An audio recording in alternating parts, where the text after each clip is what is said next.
And welcome back, everyone. Welcome back to another week, another edition here of the PiGosaur Cup. The PiGosaur Cup number 60. Oh wait, 60 weeks of PiGosaur Cup. Your weekly dose of all things of Open StarCraft. I'm of course VIP with you and joined by these amazing players, by people with chats and by plushies as well. Welcome, one and all to the round 32. Exclamation mark be in the chat. Have a look at the back yourselves. Again, the back is live, the back is snacked, and we are jumping into a crazy first round match. Let's go. As spawning in the bottom right hand corner, we have the Australian Protoss player. We have the ex-pro. It has been a long time since I've seen him compete in any kind of fashion. It is a frustration. No boy. And spawning in the top left hand corner, we have the blue Terran player, the blue Terran himself. It is a Matrix. And if you're in the chat, predictions or open play show bets on who you think will claim the series, best of luck in the chat. Here we go. And again, it's been a while. Fun fact, I think I hit frustration on the ladder like 2 weeks ago, a week ago. Like it wasn't too long ago here where I did hit him on the ladder, which was crazy, by the way, to see frustration return. For those who are maybe a little bit less familiar with the Australian scene, frustration, he was competing many years ago. It's been a while. I want to say, you know, back in obviously he was competing back in 2020. That's when he returned, 2020, 2021. But even before that, in Heart of the Swarm era of StarCraft and early Legacy as well. So it's been years since frustration has actively competed. And again, he started laddering not too long ago. As I mentioned, I did hit him on the ladder. I was like, welcome back. that's crazy. And he just came back for fun, and now he steps into a weekly cup. So let's go. Let us go. Este frustration. He was a bit of a character, I will say that, known for his personality for sure, and known for being a little bit antagonistic to the rest of the scene and to the rest of the to the oceanic community, I should say. But was still a strong player in his own right, of course. If you remember, he made his first return in, was it 2022? With ANZ Champs Season 2, if I recall correctly. I think it was Season 2. Yeah, it was either 2021 or 2022. But he did mark his return then, only for a brief stint before, of course, going back to retirement. And now, a couple of years later, he's back. You're never really gone, I suppose. And yeah, we'll see. I mean, I do kind of rate him quite highly here. Matrix is more of an amateur player, but I'm curious to see how frustration will approach this. Again, back in the day, at least, he was more of an aggressive player, a little bit cheesy at times as well, but very in your face. So we'll see if that trend continues here as well. Oh boy. Here we go.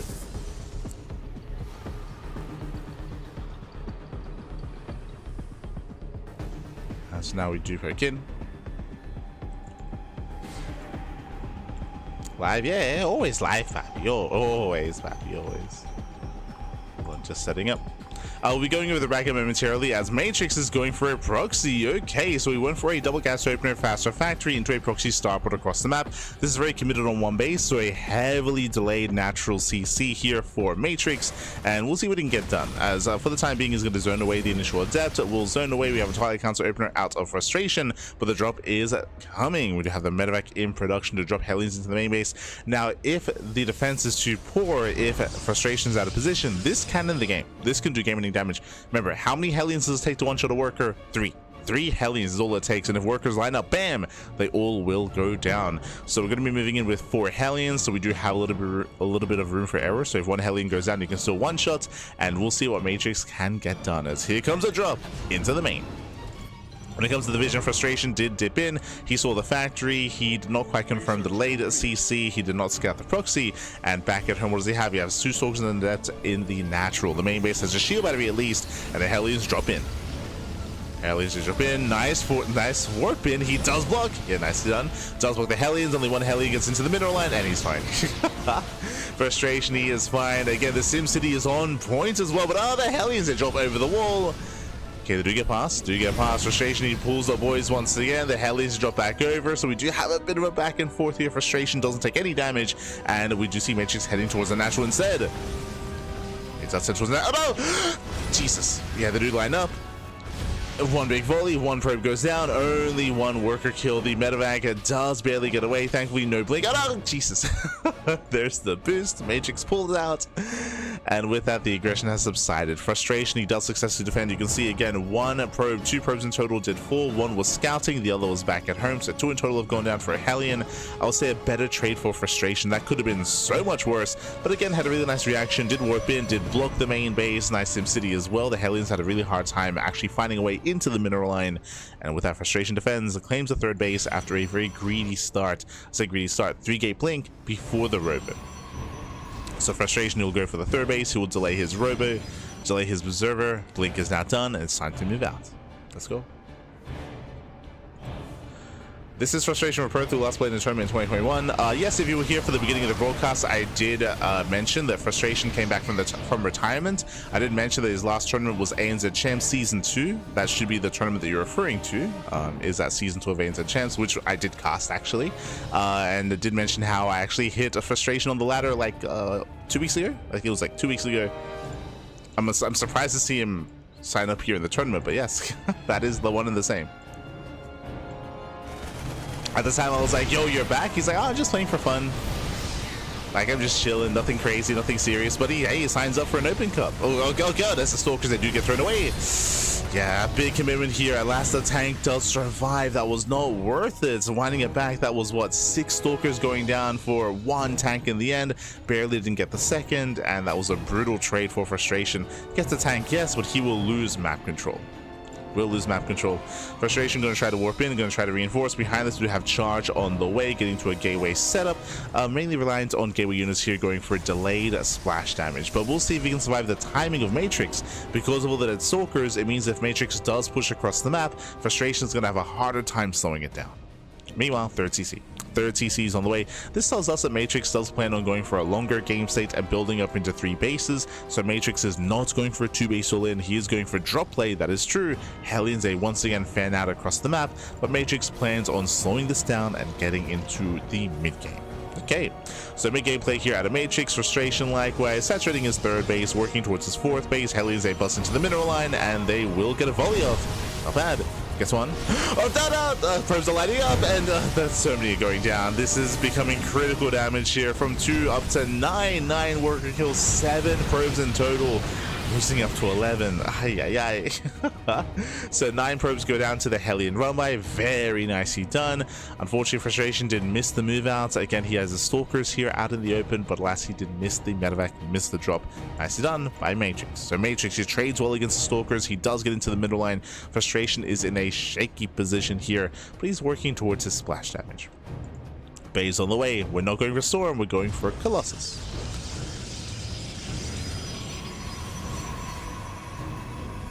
Colossus are on the way. Solensfied. Oh, welcome to that. Quack, quack, quack. Oh, and one behind. Dark Shrine. Let's go. We have a Dark Shrine on the way, the Temple Archives as well. So we're taking up very heavily. Remember, we just got the Bay. We haven't even begun the first Colossus, and now we're going into Temple Archives and a Dark Shrine as well. This is very tech heavy. This is very greedy, I should say, from Frustration. Very, very greedy. Matrix does have quite a hefty army to work with here, and if he pushes, it's going to be a tough hold for Frustration. He will have 1 Colossus. The first one is halfway done, and that's a lot of Zealots actually. If Frustration can collapse on the army before the siege, then he can shut down Matrix. But again, needs to be before the tanks do siege up. If Matrix is able to set up ahead of time, then he can actually just try to push and break the third. Frustration peels off some units. He spots the push. He spots the army. He's getting ready for the flank. That's it, the tanks! Yeah, tanks are up front, so the tanks will go down.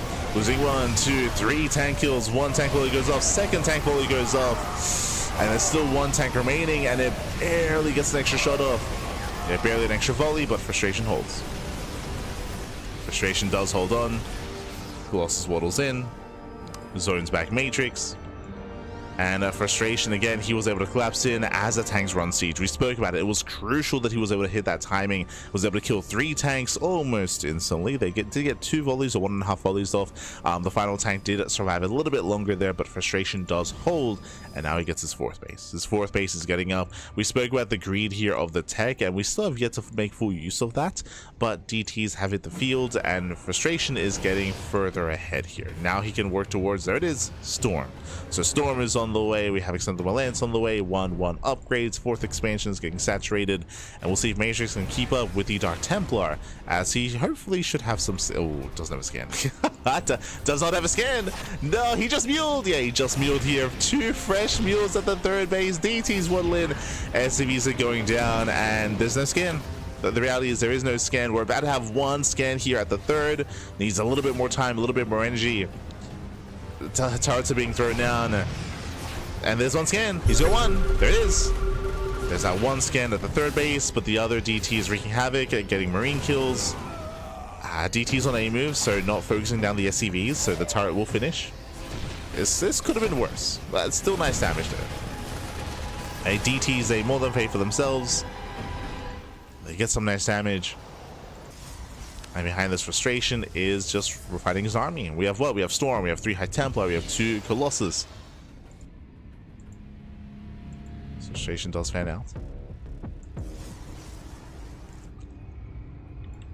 Does fan out, getting into 1-1 upgrades. Here we go. And so far, again, frustration's looking comfortable. There were some nice moments for Matrix, especially when it came to the Hellion run by and the Hellion damage at the 3rd base, for sure. There was some very nice damage there, but alas, outside of that, he took a really rough fight in the center, and now frustration is getting ready for his own move out. He's warping in, he's setting up, getting it to 4 Colossus. Matrix, he himself is trying to build up his own Viking count, but again, did lose a lot of his army earlier and is still trying to recover. Defensively, he might be able to take a better fight. We'll see. We'll see if frustration attempts to break the 3rd, or if he waits until Matrix tries to get a 4th base. We'll see how patient frustration is, as frustration is soon to max. Soon to max out.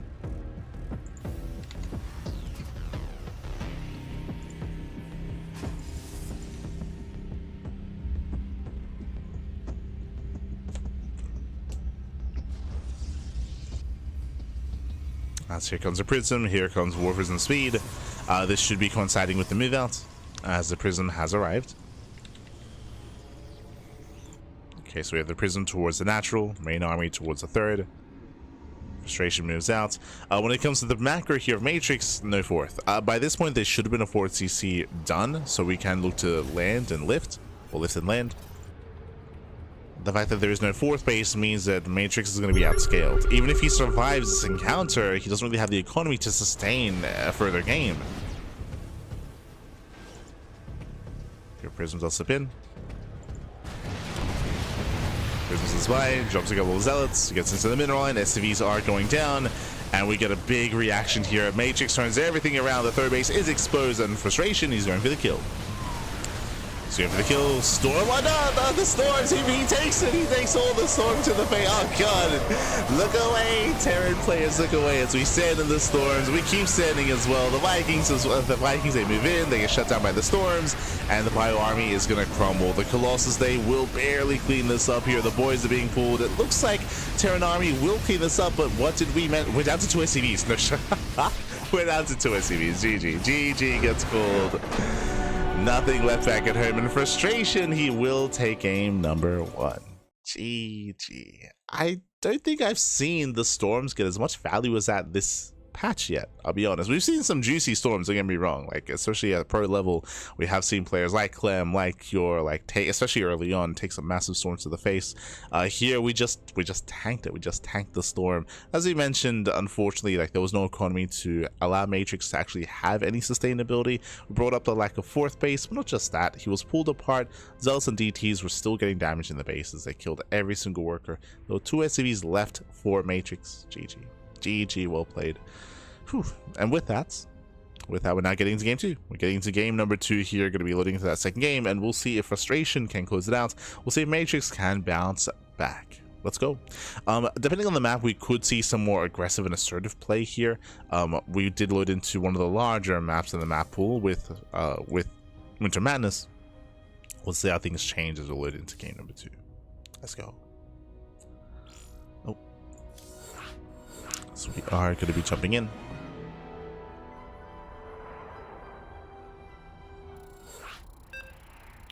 Game 2 is going to be on White Rabbit. Let's go.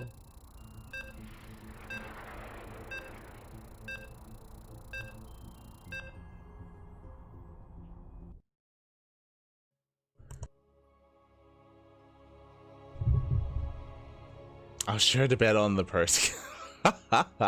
That's always what you do, Pappy. What do you mean? What do you mean?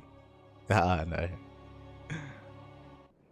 Here we go. Here we go. We're getting into game 2, and spawning in the top right hand corner of White Rabbits, we have the Australian Protoss player. We have the Red Protoss leading series 1-0. It is a Frustration. And spawning in the bottom left-hand corner, we have the Blue Terran player, the Blue Terran himself. It is a Matrix. Here we go. So you're loading into that second game. Once again, we go from one of the larger maps into, I want to say, the largest map. I'd have to, like, you know, bring out the measuring tape and compare. I mean, there's just so many large maps. Compare White Rabbits to Winter Madness to Celestial Enclave to Mothership. That's some big maps out there, Pappy. But this is also one of the larger maps, known for longer and later games. Has a relatively defendable 3-base setup. The 4th base is more difficult to maintain on this map, more so than Winter Madness. But based on how Matrix approached the last game, he may never get a 4th. And we might try to see something more aggressive here, but the map doesn't really favor aggression is the issue. It doesn't really favor that kind of early game timing attacks. So we'll see what Matrix goes for. We'll see we'll see how he does mix things up. Remember, last game did open up with a proxy Hellion drop, so we go for something similar here. Eyes are on Matrix. Already mixing it up. Last game he went to double gas into a faster factory, into a faster starport. Here single gas, so we do have a Rax Expand economic opener out of Matrix, so already does mix it up. Let's go. Can I cash back grapes? It's not possible, Bobby. It's not possible. I know. That's you know, that's the risk you take when you gamble. You put it all on the line, you might lose it all. No. As Matrix does sneak behind the mineral line. Okay, does get behind, going for the bunker and setting up for the, just setting up for the bunker, setting up for a Reaper spot here to harass and to deny mining at the natural.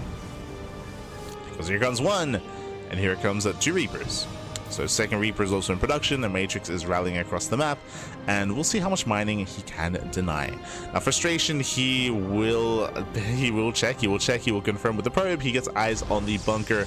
Pylon is on the way. How do you react to this? A pylon into a shield battery. The shield battery will help support and keep your unit alive to be able to deal with that bunker. For the time being, Frustration, he's stuck in his main base. He cannot rally to the low ground. He cannot rally to mine and to have any kind of income here.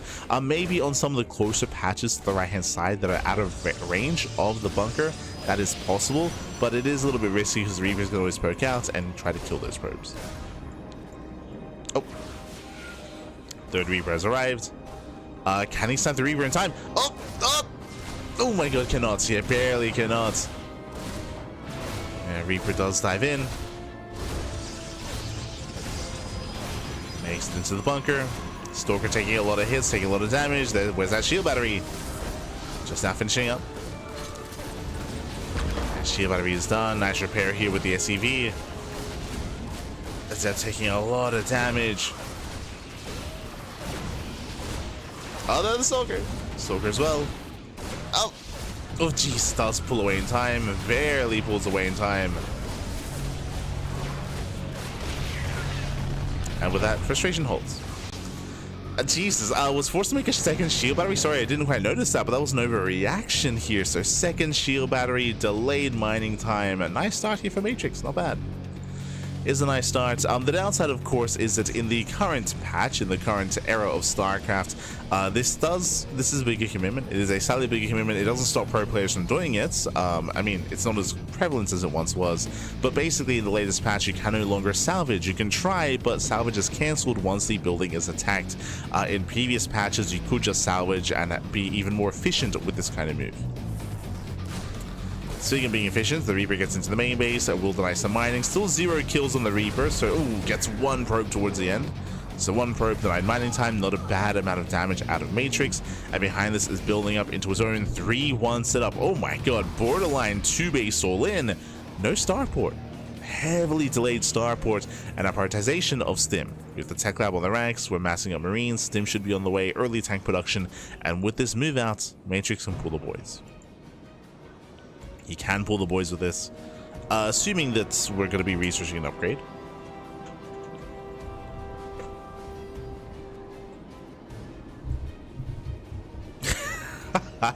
What's the budget of a small country?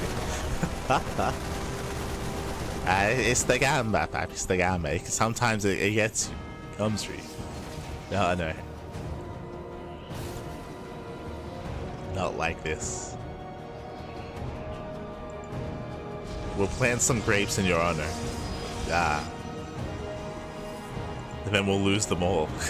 Oh, no.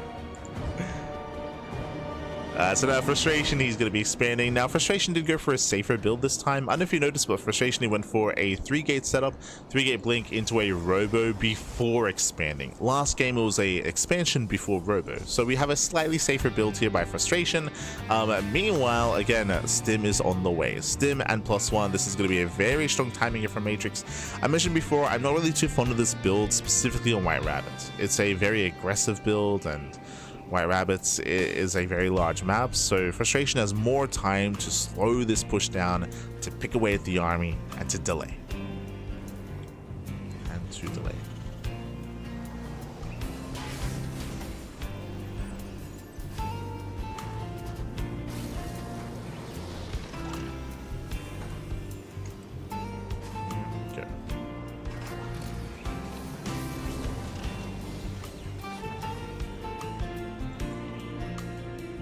Matrix does move out. He moves out. He is spotted. We do see Frustration slowing this down. And do we pull the boys? So far, we do not. Boys staying back home. +1 should be. That's I spoke too soon. Here they come. The boys are being pulled again. Straight up, just 2 base all in out of Matrix. So far, Marines are getting picked off, losing 8 Marines so far. It's a good amount of damage out of Frustration. Gets 8, gets up to almost 9. There we go. 9 Marines go down. Can we get 10? Began 10 Marine kills. So picks up 10 Marines. Sniping some of the SCVs. Buying time for what? Buying time for his Immortals. Charge is still going to get done. The slots are coming into buffer. It's a tank. Where are the force fields? Oh, where are the force fields? Jesus. Yeah, a bit of a rough defense so far, but there we go. There we go. The force fields do zone away. Shield batteries are coming to play as well. Tanks are sieging. The tanks do siege up.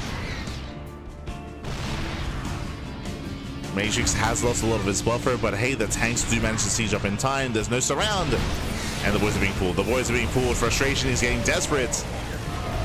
Desperation out of Frustration. Oh my god.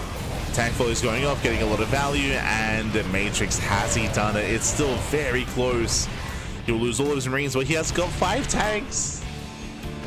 We need some Zealots is what we need. Warping of Chargers. Now we try to come in from behind. Robot goes down. Matrix will catch some reinforcements. I feel like this was necessary earlier. A nice catch on the reinforcements. Bunker is up. Now a Warping of Zealots won't be enough. Doesn't need more than that. Yeah, Frustration catching more Marines. Going for the tank. Does bring it down. Oh my Jesus. Oh no, the tank is sieged. Yeah, the tank is set up on the high ground and the tank will punish. And I feel like we're going to the ace match. Yeah, we're going to the ace match here. I mean, the natural goes down. Now, to be fair, Matrix doesn't really have too much pushing power because of his lack of buffer, right? If he had more Marines, he could unsiege, he could push forward and threaten the main base. But as it stands, he's stuck here in the center. So he is trapped. Yeah, Frustration, he's going for it. Yeah, he's going for the dive. He's going to get 2 tanks. He's going to get at least 3. He's going to get all of them, actually. Yeah, okay. He breaks out. He gets every single tank. The reinforcements are too late. Yeah, reinforcements were too late. Every tank goes down. Brutal loss there for Matrix. And suddenly, can Frustration pull that? Oh, jeez. Can he pull this off? Blinks up. Blinks up into the high ground. Bunker is loaded up in time. Now we have Mass Marine here to support.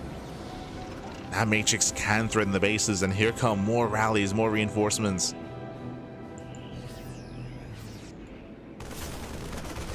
Finds the third. Soldier's wing down, nice pickoff. Blinks down, picks off the Marines, going for the bunker. Tank is in position. Oof. Yeah, brutal tank shots. GG. There it is. GG gets called. We are going to the ace match. Matrix will tie things up, and we're going all the way to game number 3. Whew. GG. GG, well played. Matrix committing to the 2-base all-in. Frustration, unfortunately, Charge was late. If you remember, Charge was heavily delayed. Not just that, but when it came to Frustration's main push, main attempt to break out, it was a frontal assault. Ideally, in that position, you do need that flank. You need warp-ins on left-hand side. Stalker's coming in from behind as well. We did bring it up that Frustration, he was late to come in from behind and late to catch reinforcements. Likewise, he had no Zealot warp-ins preserved to try to set up us around. Felt like Frustration was maybe a little bit too ambitious, a little bit too eager to engage, whereas time was of the essence, you know, and then taking it slow and steady at times can pay off, especially when it comes to waiting for Charge to finish up, just backing you off, getting extra warp ins, waiting for the upgrades to finish up, and then having a better engage and setting up ahead of time. But GG, well played. With that, Matrix was able to pull it off. Again, he had 5 tanks outside the naturals, a crazy tank count. And now we're getting into the final game of the series, a map where, I'll be honest, I do favor this map more when it comes to all-in. So it's going to be difficult. I don't know if it's going to be wise for Matrix to go for a 2-base all-in 2 games in a row, but I do like the idea, or I do favor a 2-base all-in on this map compared to the previous.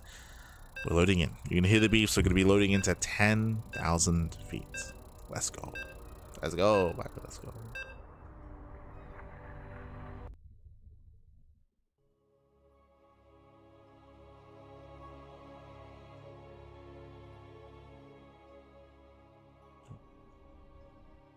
So getting into our 3rd game.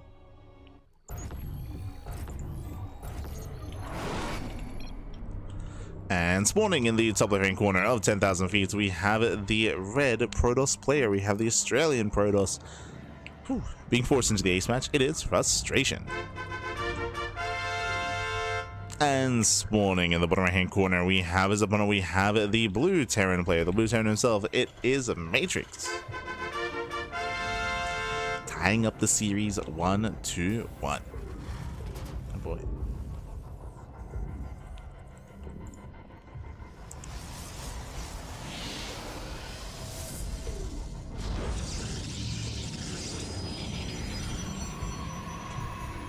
Let's see in the chat, does Matrix have herO? If you recall, we did point out that Matrix did go for a safer build last game. Remember, sorry, that Frustration went for a safer build last game. If you remember, Frustration, he went for a herO before a 3rd expansion. We were pointing out that that was a variation, or a variation compared to what we saw in game 1, which was an expansion before herO. So again, Frustration, he went for a very safe response, very safe build, but again, he was just a little bit too eager, a little bit too cavalier when it came to his engage, when it came to how he did approach Matrix's all-in, the tank line.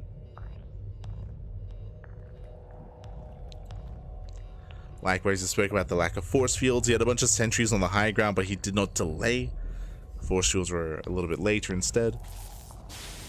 Solo was kind of lacking when it came to the defense. But we'll see. We'll see how this does turn out. So far, Matrix opening up double gas again, just like game 1, if you recall. So double gas opener in game 1. This led into a factory, into a starport, proxied into a Hellion drop. This can also lead into, say, early Cyclone play. It can lead into Reactor Reaper Hellion, and then more Reactor Reaper. What? Oh, it can lead into Reactor Reaper Hellion. Can lead into Widow Mine drop as well, into a more committed mine drop. The Banshee play. We'll see. Technically, this can turn into a 1-base all-in, which is quite rare.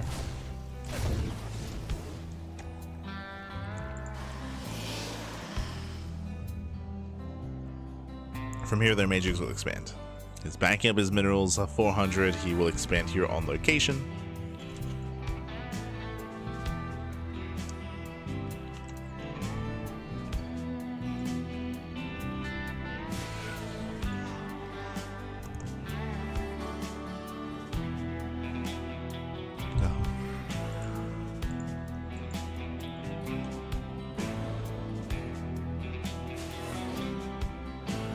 Setting up.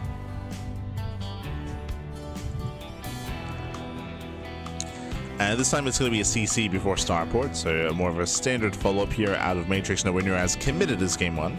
Oh, hello, that is a 2nd ranks. And do we throw down a third Rax before Starport? If it's going to be a third Rax before Starport, then there's a very, very, very high chance it's going to be a 2-base all-in.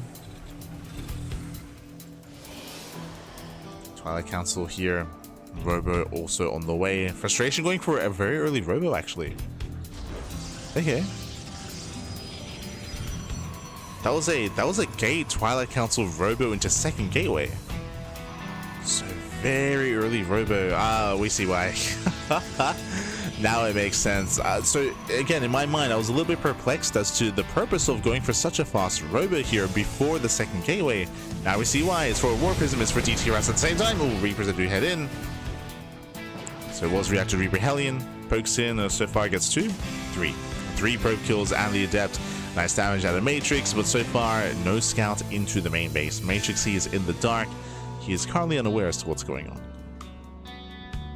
Now there's a Reaper cliff into the main, but so far Matrix, he has opted not to go for it. He sees nothing in the main base yet, but he's rotating over and he needs to go for the scout.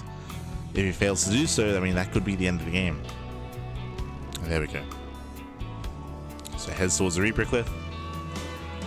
There's a way in.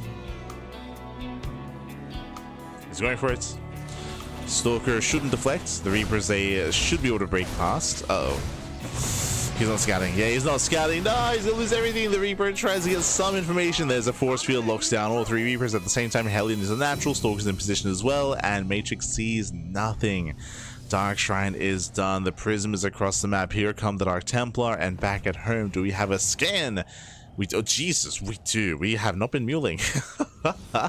If Matrix has been messing up his macro, then it's going to work in his favor because, oh, I spoke too soon. He just muled. No, he just muled. There is no NG. Okay, this one's scan. And a safety turret as well. Okay, safety turret at the natural kills 1 DT. Scan is available, and so far, no critical damage.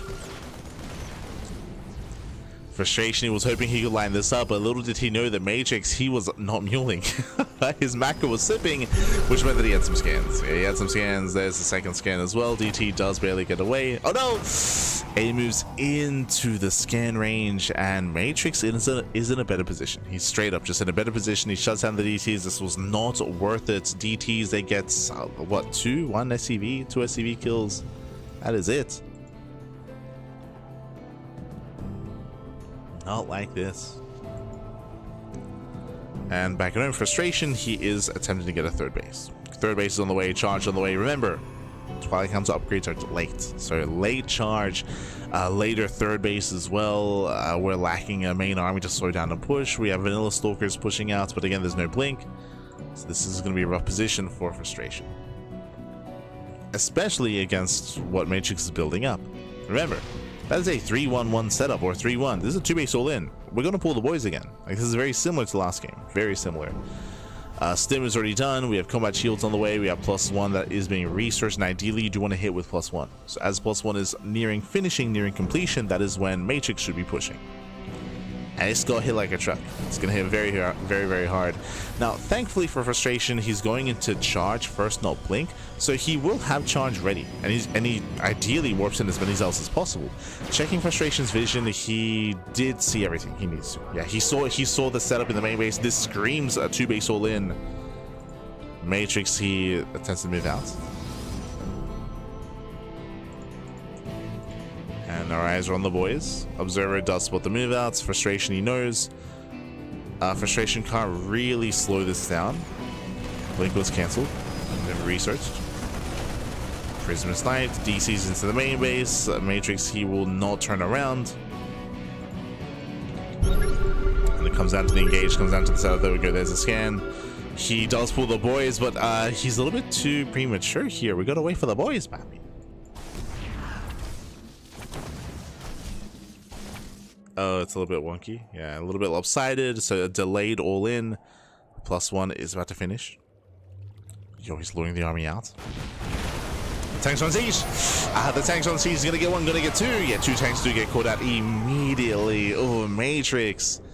Yeah, did fumble the ball here. As you mentioned, he didn't quite hit his timing. He didn't quite have the boys ready. 2 tanks would go down. There's 2 tanks left.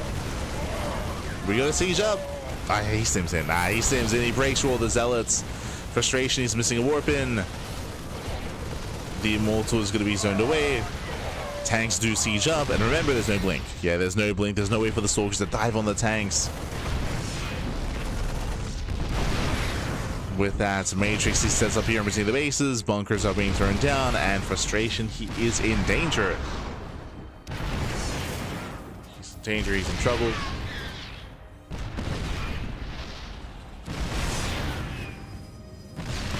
Tanks just shelling away here at the natural. Boys are being pulled. We have a DT in the mix as well. Let's go. And Dark Tempo in the mix. Tank shots going off. There's 0 tanks left. Sorry, 1 tank left. Ah, the turret! Yo, the MVP turret takes down the DT. He's crazy. A bit of a fumbled assault here, though, from Matrix. He will lose another tank. I was a little bit unnecessary. He's overstimming. No, he's overstimming. He's going to lose everything here. Does get one more Immortal, but every Marine is going down. The army gets cleaned up, and Frustration, he barely holds on. Matrix had potential, but we did see him fumble the ball a little bit there. He was unable to protect his tanks. He was lacking some target firing with his tanks as well. I would say that it was more imperative that he would protect said tanks from the charge lots, but alas, he did back off instead.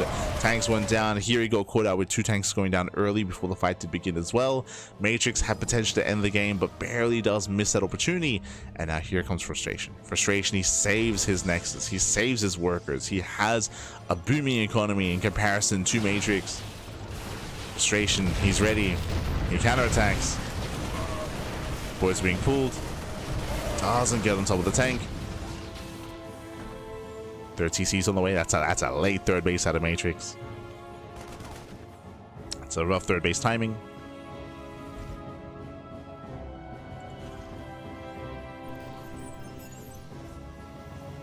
Like how behind this, he just gets another Rax. There's still no starport. Like this, despite getting a third TC, I feel like from here a starport would make a little bit more sense for sustainability if the plan is to go for a longer game. But nah, he just doubles down. More Raxes, 4th and 5th Rax on the way. Let's go. And Frustration's getting comfortable. With the all-in failing, now we're getting a Forge for +1, second Forge on the way, so double Forge, double upgrades, Bay for Colossus. Ay, ay, ay.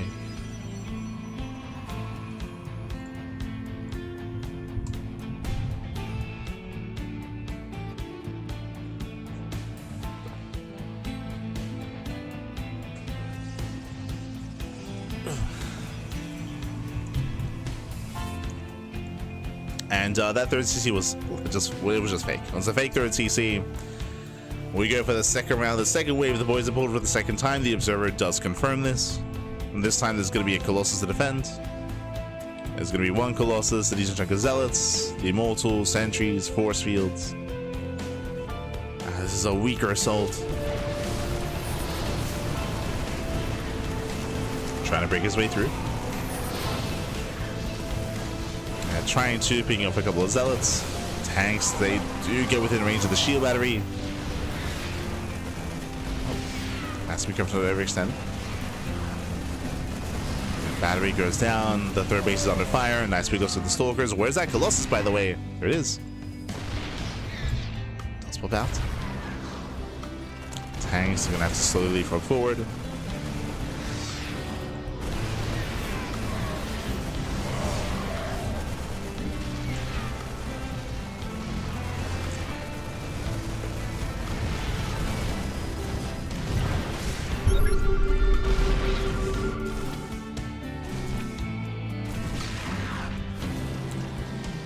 Start moving in.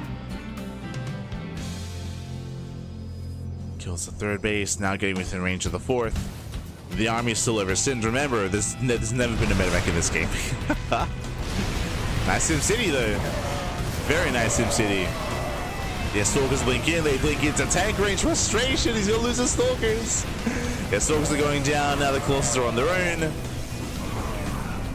That was a crazy move out of Frustration, blinking forward into the tank line. But technically, he saves the Colossus, so he gets another warp in, and Frustration is holding. Unfortunately, Matrix, he has no sustain. He has no sustain here. He's running out of money, running out of steam. Tanks are exposed, and Frustration will clean this up, and he's done it. He has held against the second all-in. Lost his third base, but still has his backup fourth.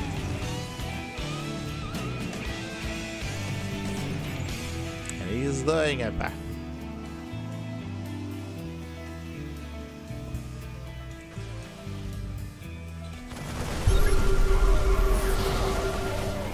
Pushing forward, getting us over the Zealots, so he's getting us over the Marines.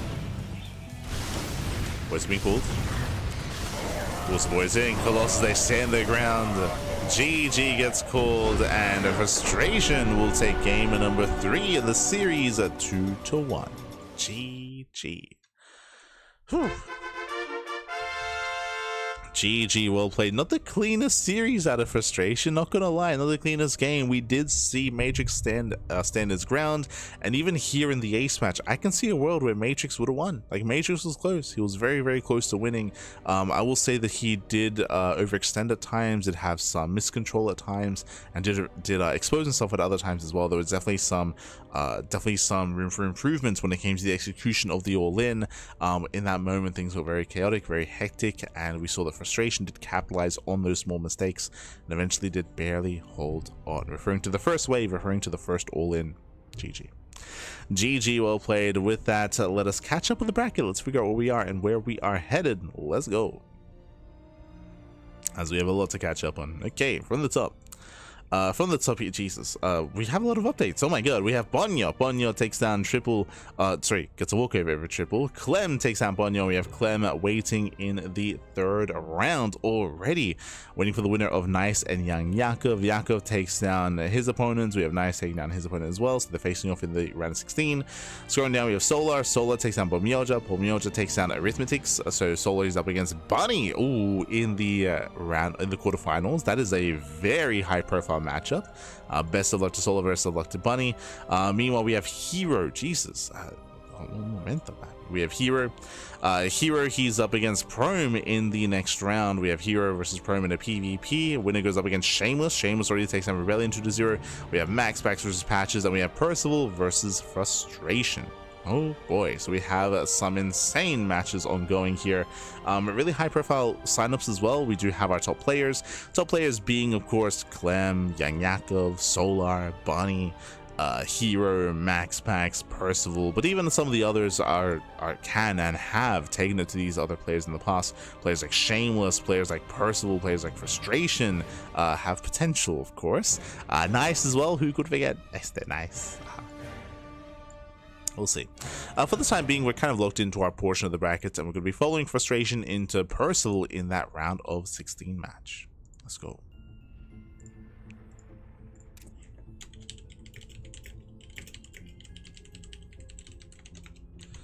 Here we go. So we're going to be going to a short break. Going to be cutting to a short break here. When we come back, we will have a PvT between Percival and Frustration. Percival, of course, is going to be the favorite player coming into this. We'll see if Frustration can keep up and hold his own. Best of luck. Best of luck. We're probably going to be focusing on the lower half of the brackets. I didn't really recognize the bracket itself. I didn't see that Solo was on the same half as Clem, that Bunny was there as well. Like, there's some really nice ZVTs that are going to be available there. But again, we're locked into the lower half instead. It's all good. It's all good.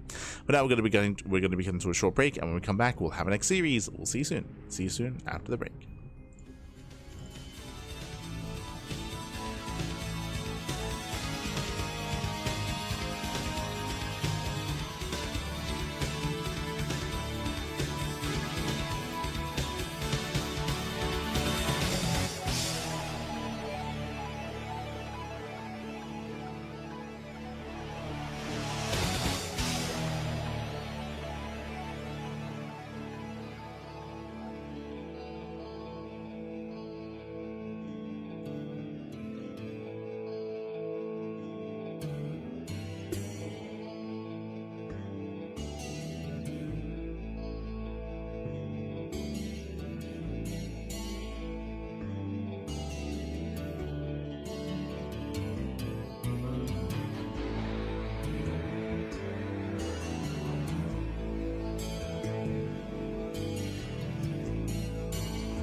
welcome back everyone, welcome back to the second series of the broadcast. Welcome back to the round 16 of the PiGosaur Cup number 60. Again, a shout out to PiGosaur for sponsoring the event, and a shout out to Pig, for running the event and for organizing the event itself, and shout out to Pig for sponsoring the event as well. So big shout out to Pig, big shout out to PiGosaur as we are jumping into our second series of the broadcast. And this morning in the top left hand corner of Ruby Rock, we have the South Korean Terran player, we have the Red Terran, it is Percival. And spawning in the bottom right hand corner, we have the Australian Protoss player, we have the Blue Protoss, it is Frustration. The since retired Protoss Australian player, but now he is here. Now he has returned, at least briefly. Again, he did come back to laddering to playing the game once again, just a little bit of a brief stint, playing for fun more than anything. Is he back to actually competing and actually, looking to get into a higher level of play? Not necessarily. For now, I would say just here for fun. Just here for fun, and was able to make it through the first round. But coming into this, it's going to be a mountain to climb. If you're in the chat, predictions are now open. Get your gamba going. Coming into this, Percival is the heavy favorite, even in Frustration's heyday, even in his prime. I would say would threaten Percival 100%, but Percival, he would still be favored, especially because nowadays Percival, he has been popping off. He's been popping off here in almost every single matchup. Percival has been improving quite heavily, quite quickly over the course of the year. I would say the Percival has probably improved the most in 2025, especially like post-retirement. Remember, Percival, he did retire. He did step away from the game last year.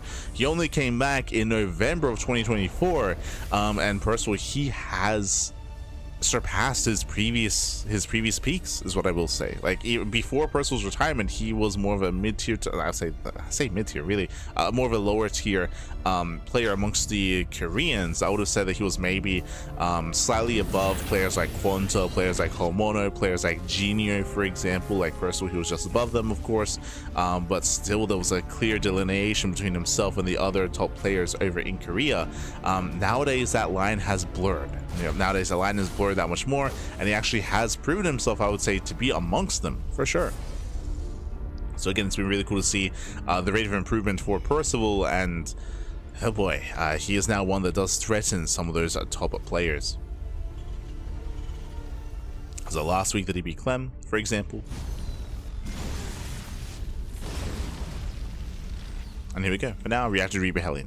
It is going to be a delayed CC, double gas opener, Reactor Reaper Hellion out of Percival, being much more aggressive, much more assertive here, and we'll see what he can get done with his early game aggression.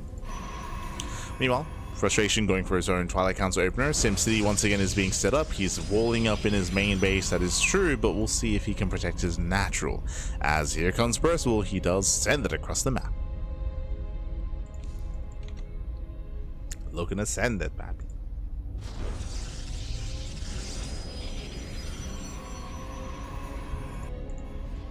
There we go, Reaper Hellion does look to dive in.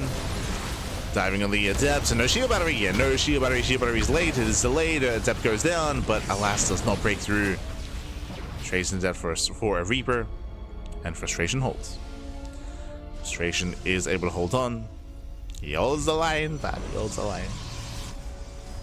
Percival looking for another way in. Going for the sentry, this time the shield battery is done, true. This time it is complete, and Frustration does defend his natural. He holds, he defends.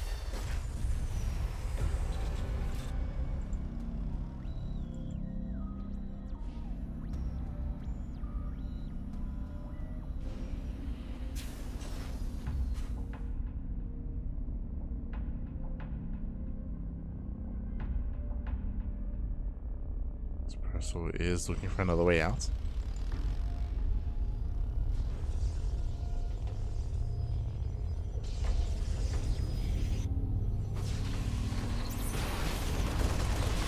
There we go, drops into the main base. Nice pick up here on one of the Stalkers. Gets one. Gets one. He might get a second Stalker here. It looks like he barely will, but it's going to be a one-way trip. Yeah, it's going to be a brutal trade. He does pick up a sentry towards the end. At the same time, was a distraction. Really gets into the mineral line. Going for the workers, 3 probes go down. Not bad, getting it to 4 workers towards the end, and this was a bit of a better trade for Percival. I mean, it's hard to say. The medevac has a lot of value, the Cyclone as well. The Reaper Hellion doesn't. The Reaper Hellion doesn't scale well into the mid game, so you do want to get rid of that. So thankfully was able to get some economic damage for it, but was it enough? So here comes Frustration, he does break out, his third base getting up and running. Behind this, he went 3-gate blink before the Robo. So no Robo here, still no Robo going to charge as a follow-up. Uplink Stalkers are moving out. Currently no high ground vision.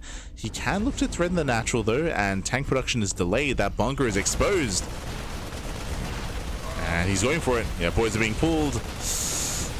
Going for the SCVs, the bunker will stand strong. Yeah, the bunker will stand, does get a couple of worker kills. Nice blink control here by Frustration. Very nice control. Does pull away, but alas, does not have enough. Yeah, and towards the end was bleeding out some Stalkers. So he gets 3 SCVs, but again, that was for what? That was for 3 Stalkers. Not worth it for Frustration.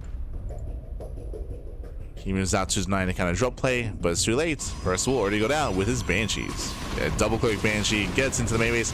0 detection, there's no Stargate, there's no Robo. Remember, it was a late Robo after the third base, so this may just end the game.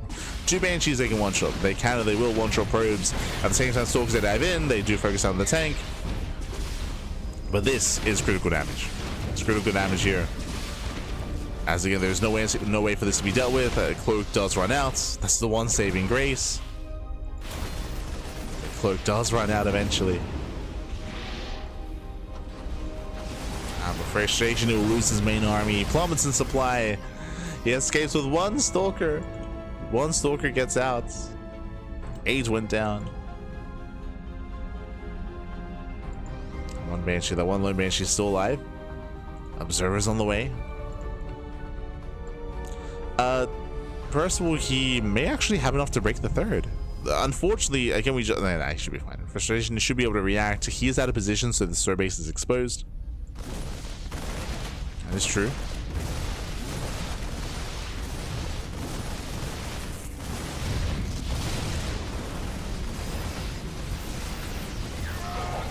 That's Percival does break in.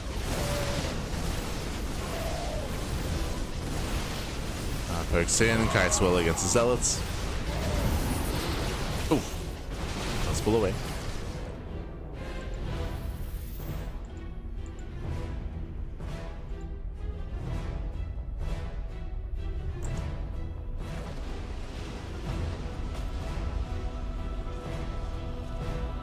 Empress Wee does pull away. Some nice damage so far, and we'll see if Frustration can kind of stabilize coming into the mid game. Behind this, going for his Bay, going for explosive production. Again, there's still a big window in time before there's any splash damage, and Percival may try to hit that. For now, he's going for his own Ghost Academy. So Academy is on the way. Third base getting saturated. The game is slowing down as we enter the mid game. Okay, slowing things down. Let's go. Plays with the most potential now. I think that's implicating that Percival has, like, he's reached his limits. I think I would disagree with that. I think again, Percival, I would say he's improved the most this year as a player, but from what we can see, from what we can tell, I don't think he's plateaued. Like, I would go that far, that Percival still has potential to continue to improve coming into 2026. It's been a steady growth for him. And again, we'll see what next year looks for him as well, for sure. See how it looks.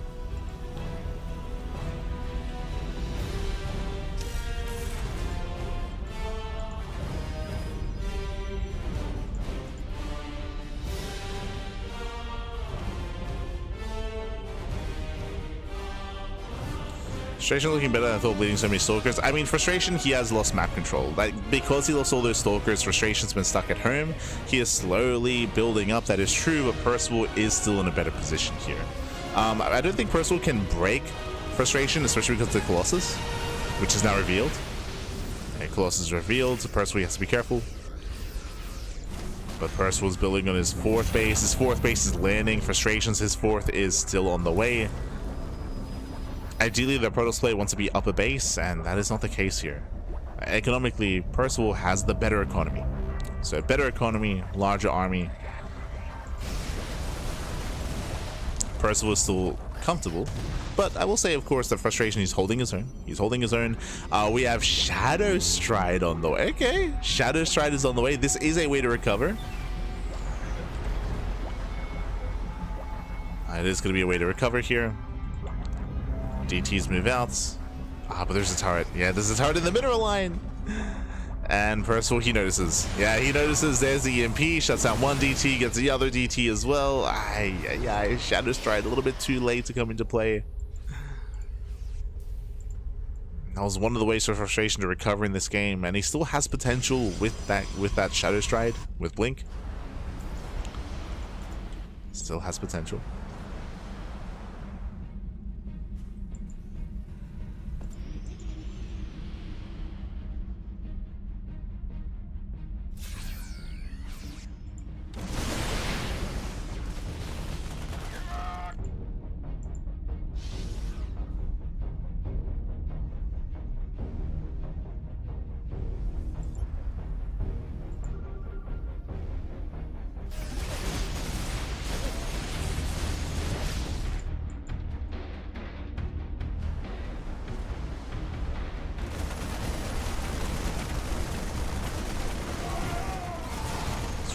Once again, just trying to find some damage, going for Rumbai, going for a counterattack. Our last bunkers are in position.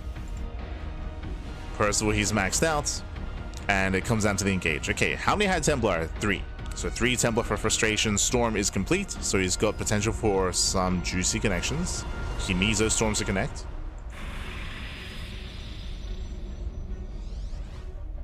Meanwhile, we have Percival perfecting his army, building up his liberators. Ooh. Racing that longer game. We have spoken about this in the past, but in the current meta, this is kind of the trajectory of a lot of TVPs, is early game aggression and less all-ins, coming in towards a longer game state, building up into Viking, Ghost, Liberator, which is kind of like the ideal composition. He's not there yet, true, not there yet, but he's getting there. He's almost at the freedom, almost at the libs. Also helps that, of course, Percival, he has been ahead this game, so he's looking quite comfortable with that map control. Had no real concerns. EMP's blowing up. We have a second army here pushing towards the third base. Frustration trying to split off, trying to keep up.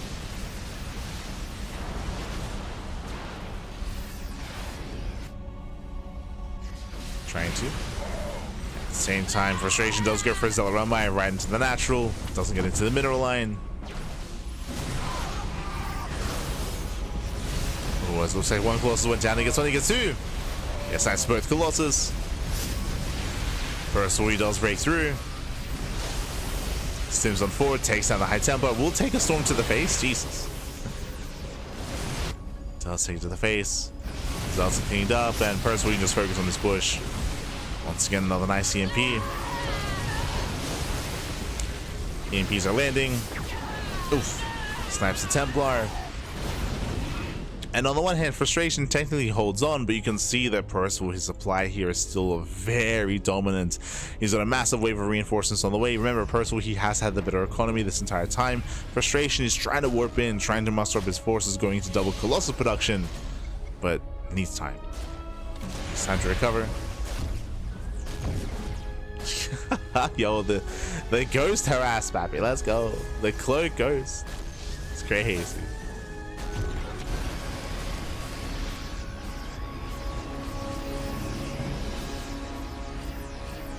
Now we have the freedom, now we have the liberation. That's a lot of freedom, Pack. It's a lot of freedom that gets thrown down. Frustration cannot engage. He's going for it though. Ugh.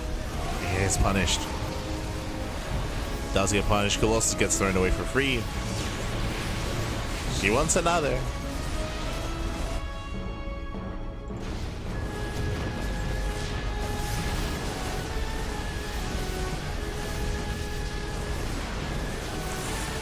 Percival does move in. Oh no! Nice storm! Yes, storm does connect on everything actually. Jesus, the Vikings and the ground army. Okay. Frustration getting the best storm he could have hoped for. And Frustration will hold. Oh, will hold on. Okay, should hold on here. With Zealot reinforcements, Percival does not have enough. At the same time, when he does rally into the third base, cashing more workers, and this still may just be too much. It is.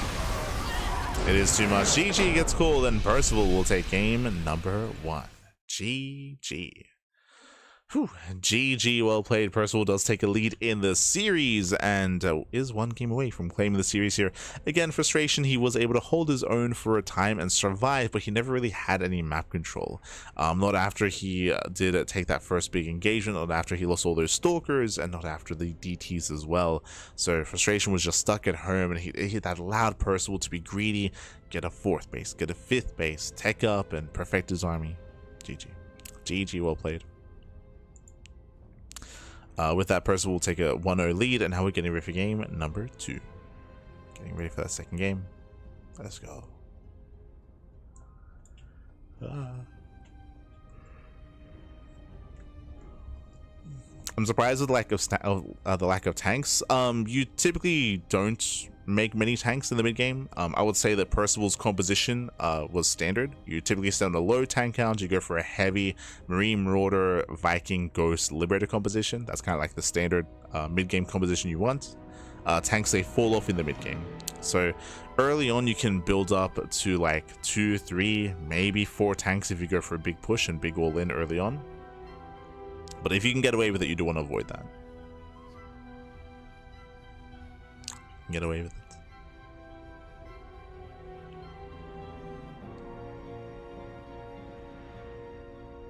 But we're just waiting for our second game. Just waiting.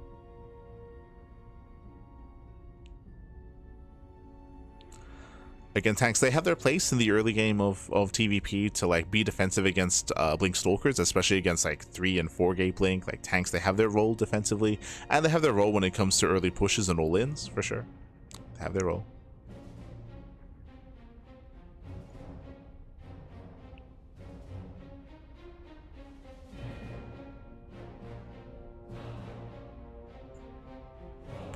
We are just waiting for our second game? Question mark? What is it? Just waiting for our second game. Do we have any other updates in the bracket so far? We do. It looks like we already have MaxFax. MaxFax is waiting for the winner of the series. Outside of that, looks like we don't really have any other updates though. So yeah, back to back, we are going to be following our players. Regardless of who wins the series, we'll follow them into MaxFax. Following that, we will most likely be following that into the winner of herO, Perm, and Shameless. There's a lot of Protoss down here. Jesus, a lot of Protoss in this half of the bracket. We'll do our best, Bappy, we'll do our best. Oh, so looks like we have game 2. Game 2 is going to be on White Rabbit. Game 2.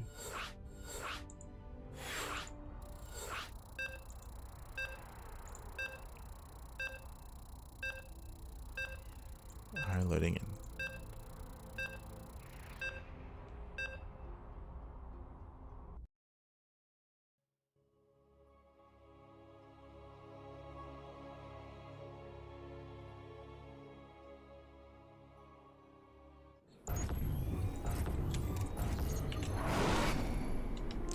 And spawning in the bottom left-hand corner of White Rabbits, we have the South Korean Terran player. We have the Red Terran leading the series 1-0. It is Percival. And spawning in the top right-hand corner, we have his opponent. We have the Australian Protoss player. We have the Blue Protoss. It is a Frustration. And he has marked his return here, at least briefly. Again, from my understanding, he has no real intention to return to full competitive play, but it's really cool to see him in a PiGosaur Cup nonetheless. I'm sure part of it is, you know, now we have a little bit more free time. We're getting into the end of the year, the holidays. Maybe he just has a little bit more free time available. Great to see him competing and get, you know, scratching that itch once again. Now, where is Starduck? True. Gives me back my Starduck. For now, double gas opener here out of Percival. If you remember last game, Percival did go for a Reactor Reaper Hellion into the Cyclone drop follow-up, and he was able to find some damage early on. We'll see what he goes for this time.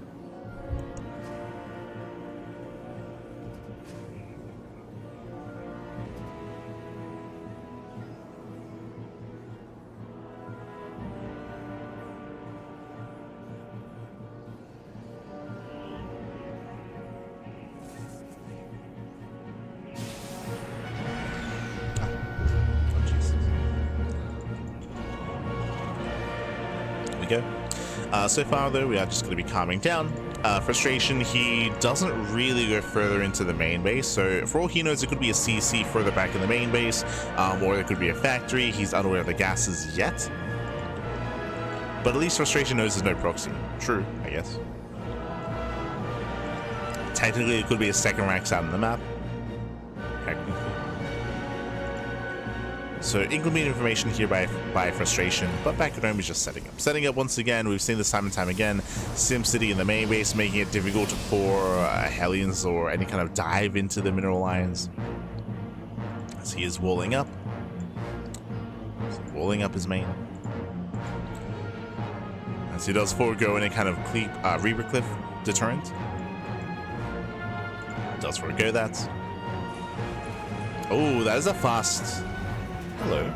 So we have a Reaper opener here into Reactor and a Tech Lab into straight add-ons. We have no commitment here into additional Reapers, not this time, so no Hellions either. Really fast Tech Lab here on the factory. Show us what you got. Are we going for the earlier add-on swap? You have my attention. Okay, cycling production has begun. And we're imagining a medevac into early drop play. Okay. So again, this time we're not wasting any time on a Reaper Hellion, on any kind of early game harassment. It's still going to be an early push, but this time with drop play. So early drop is going to be available. Here comes a medevac. Bit of a supply block, a little bit.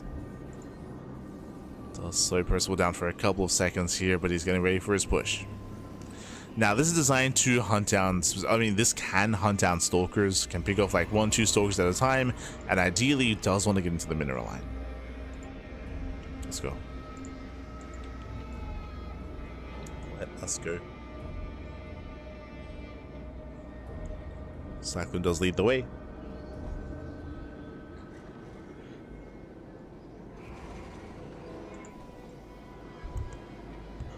Waiting for the tank all in. Okay, so we're going for the all in. So he's waiting for the tank to move out, and this is going to be rallying with the Viking. We speak about this all the time, but in this matchup, Land of Viking is a massive DPS increase, especially this early on. Stalkers do struggle against Land of Vikings. Here we go. Let's go. They just add a lot of DPS, I should say. So personally, he's just rallying everything. He's just rallying everything. This build has been very popular amongst players like Clem, players like Maru as well. Oh, but he's premature. Yeah, Percival does move in a little bit too soon. Here comes the rest of the army, but he bleeds out 70 Marines already. Yeah, medevac does pull away in time. Oh my god, going for the tank. A tank will fall, but we're trading stalkers. Yeah, down to two stalkers left, down to 1. Lock-on is not, oh, lock-on is broken, but alas, I will lose every stalker. Here comes the Landed Viking. Shield battery has arrived. Medevac is going to go down, and Frustration, I believe he may just barely hold on, is still very close. Yeah, boys are being pulled. There's 2 stalkers left. Oh wow, down to 1. Barely gets a warp in. Frustration surviving back. Whew. Frustration does. Jesus, but these are still some brutal trades. He scans. He wants a stalker. He will not get it. Waste of a scan. Or was it? It was not. Gets a stalker. And you can see the Percival's still rallying. He's still rallying. He's still making more Vikings. Still making more tanks. He is throwing down some production buildings. So he is looking for a further setup, a further game. But he still wants to end it. Tank volley is going off, Viking lands. There's still a messy defense here from Frustration. Oh, oh. And delicate dance with that Cyclone. Ooh, Cyclone finally falls. And there it is. Frustration does hold on. Does hold. He did trade out a lot of stalkers here. That's 13 stalkers going down. Frustration, he does not counterattack yet. There's a tank here waiting to punish. Thankfully, Frustration, he holds back. Does hold back. He got away with his third base. His third base is getting up and running. It's on the way. Oof. Stalkers are punished. Percival still reinforcing. And it's going for a 3-1-1. third TC is on the way. The game will continue from here. So where exactly are we? Coming into this, frustration is third base is late. So late third base out of frustration, delayed third base, late saturation, likewise delayed upgrades as well. Blink is complete. That is true, as we have some landed Viking harass in the main. Let's go. Thankfully, this is a shield battery. The battery helps, but despite that, 3-4 probe kills. Can we get 5? Can we get 6? Oh, good. Yeah, 5-6 probes going down. This is critical damage here, as this is well worth a single Viking. Well worth it. The Viking pops off.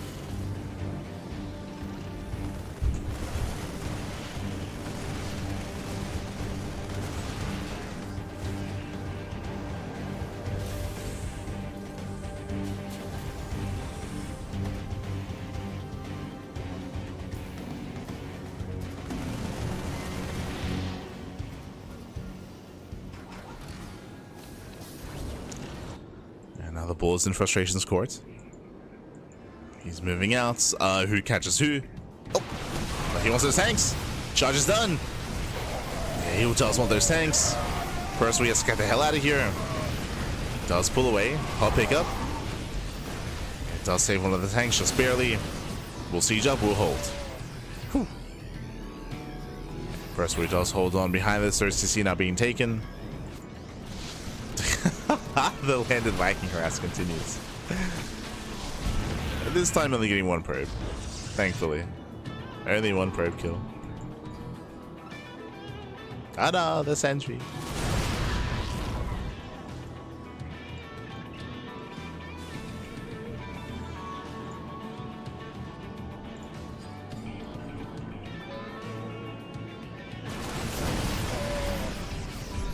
Thank you for the kind words, Rajak in the chat. Thank you, Jack. Thank you for your badass cast, bro. I wish I could afford to sub. It's okay.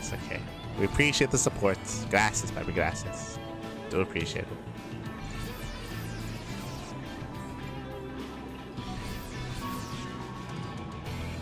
Vikings use your probes, Vikings use your drones. Vikings, they do bonus damage. I believe they do bonus damage to shields, if I'm not mistaken. So specifically, Viking harass, land of Viking harass is a little bit different in TVP as opposed to other matchups. Is it versus shields?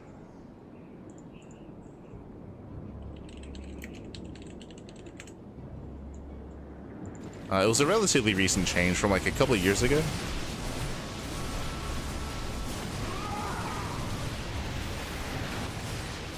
Oh, as the drop play doesn't really coincide with another form of harassment, so Percival able to shut down the initial prism, does zone away.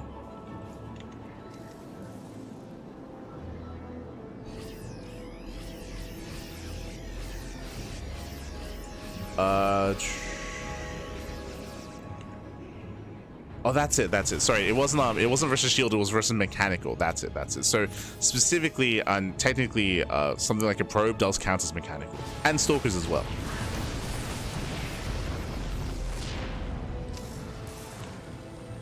Like in StarCraft 2, there's no delineation between mechanical and like robotic, which I think was the case in Brood War. But for now, the Colossus do collapse on the tanks. Not bad. Getting one, getting a second tank as well. I spoke too soon. No, the tanks, they do shut down the Colossus. Ay. The second tank survived that. But that's it. It was specifically mechanical, which affects TVT and TVP. Doesn't affect TVC. As a heads up.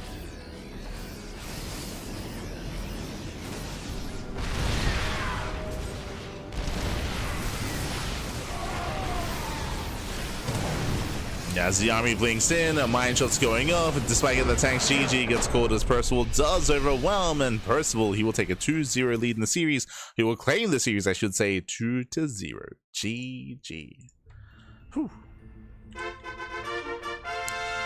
GG, well played. Congratulations here to Percival. He will claim it. He will advance on into the next round. A shout out to Frustration for competing there, for holding his own. Again, he was able to weather the storm against Percival in game 1 and game 2. Percival still had some big leads and some big advantages, referring to his economy and his map control as well. It was something he was able to gain a little bit more freely in game 1, but able to get there here in game 2 as well. So Percival, I mean, he was coming as a favorite player, but shout out to frustration because he did not look bad at all, especially considering he's been retired for like 4 years. Like, it's been a long time since Frustration has competed in an Open Cup or in any kind of fashion and form, so it's been a very, very long time. Really cool to see him back. GG well played. Whether he's only back for a brief period or maybe signs up for more Open Cups in the future, hard to say. GG well played. Congratulations to Percival, and let's catch up on the bracket itself. Also, I just did want to double check. In my brain, like, the mechanical change was like a couple of years ago. Jesus.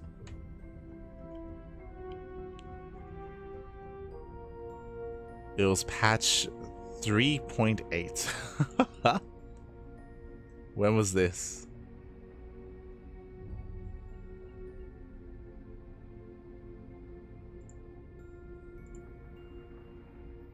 That was in 2016. Oh no. 2016, papi. Aye. It's crazy. It's crazy.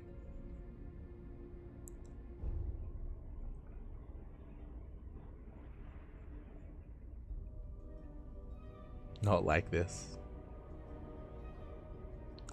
For now though, we are going to be settling in. We're going to be settling. We're going to be calming down. But yeah, that was a change made almost 10 years ago. Casito, papi, casito. In my brain though, it's like a new change. Made in 2016. From here though, we are going to be going on a short break, and when we come back, we'll have Percival and MaxPax. Very quickly, do we have any other updates here? Oh, let me just double check. herO takes down Prome. Shameless takes down Rebellion. We have herO versus Shameless in the quarterfinals. Meanwhile, Bunny takes down Solar 2-1, and Bunny is up against Clem in the upper semifinals. So we're going to be focusing on the lower bracket here. Up next, MaxPax versus Percival. We'll see you soon.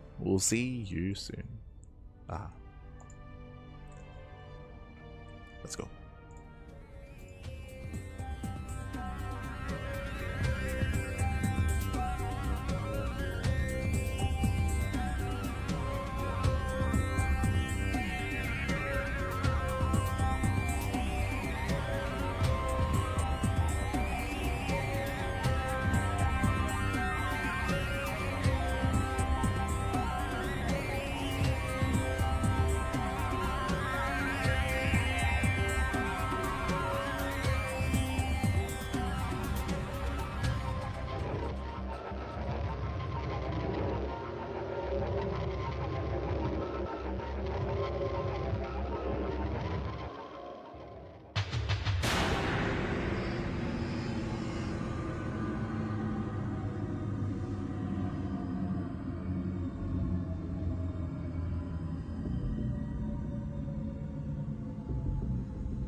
And welcome back, everyone. Welcome back. Welcome back to the quarterfinals. The quarterfinals here of PiGosaur Cup number 60. We have returned with another TV. It's been nothing but TVP tonight, papi. Ay, ay, ay. Now, thankfully, that trend is about to be broken as the semifinals here in the lower bracket. I mean, actually, I'm getting ahead of myself because no, the trend may continue, to be honest. But here we go, spawning in the bottom right-hand corner of Winter Madness. We have the Danish Protoss player. We have the red Protoss representing Samsung Gaming. It is a Max. And spawning in the top left-hand corner, we have his opponent. We have the South Korean Terran player. We have the blue Terran. It is Percival. Here we go. We are settling into our first series. And if you're in the chat, you know what time it is, papi. What is it?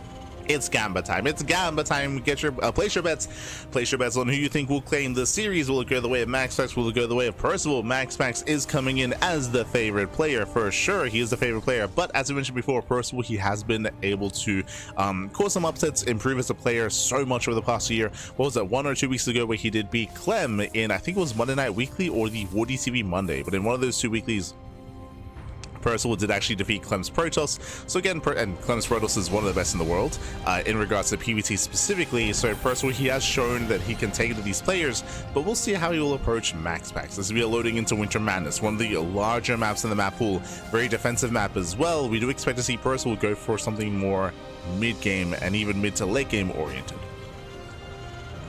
For now, double gas, faster factory into a faster starport, into a delayed CC from the side of Percival. So from here we can see if he goes into Reactor Reaper Hellion, earlier committed Cyclone play. Show us what you got. Now, I'm not too fond of committed early game aggression here on Winter Madness, just because the map is so large, just because it takes so long to get across the map, and your opponent has so much time to react and respond.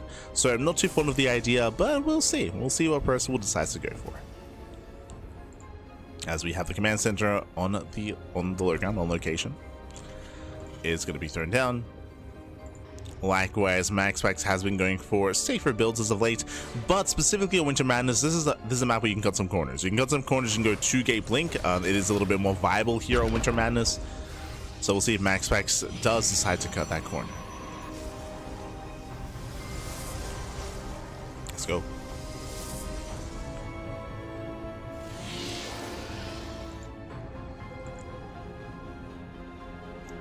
No one to combo with. Oh no. Look, everyone's scared. They don't want to end up like TRZ earlier. Tiji, I think. Tiji's been very vocal recently, but over the past like week, maybe 2 weeks, Tiji has lost like almost 2 million grapes. Like he gambaed too hard, man. He gambaed too hard, but again, like in around 2 weeks worth of broadcasts, did lose everything.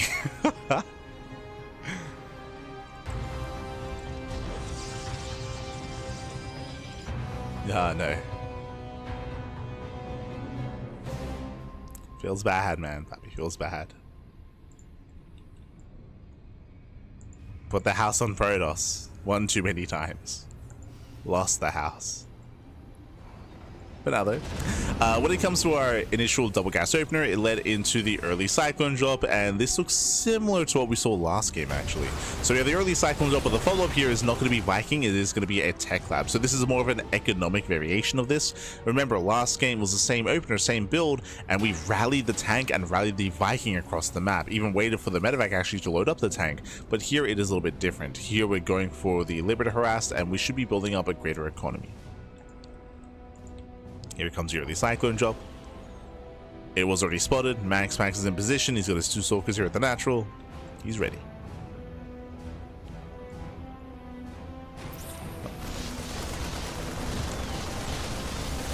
T-Gen, yes, exactly. As Max likes to flex, look at the shield battery was in position, and the Hellion is shut down as well. So nice defense here by Max. When it comes to the build itself, it is a 3-gate blink into. Sorry, whoa, my apologies. Did I say 3? That is 4 gate. 2 in the main, 2 in the natural, 4 gate Blink Stalker, hyper aggression at a max packs. Very quickly, Percival did scouts. He did see 2 gateways here at the natural. He can assume 1 gateway in the main, but can he assume another gateway as well? He knows it's at least 3 gates. That 100%. Like, he knows it's at least 3 gateways. We know that it's 4. Max packs is warping in 4 stalkers at a time. Back at him to defend. What do we have? We have 2 tanks in the main base. We have 2 bunkers on the low ground. So far, a decent setup here. The boys are being pulled. The boys are being pulled. The repairs, it looks like it is barely in time. We have to react. We have to react with the rest of the army.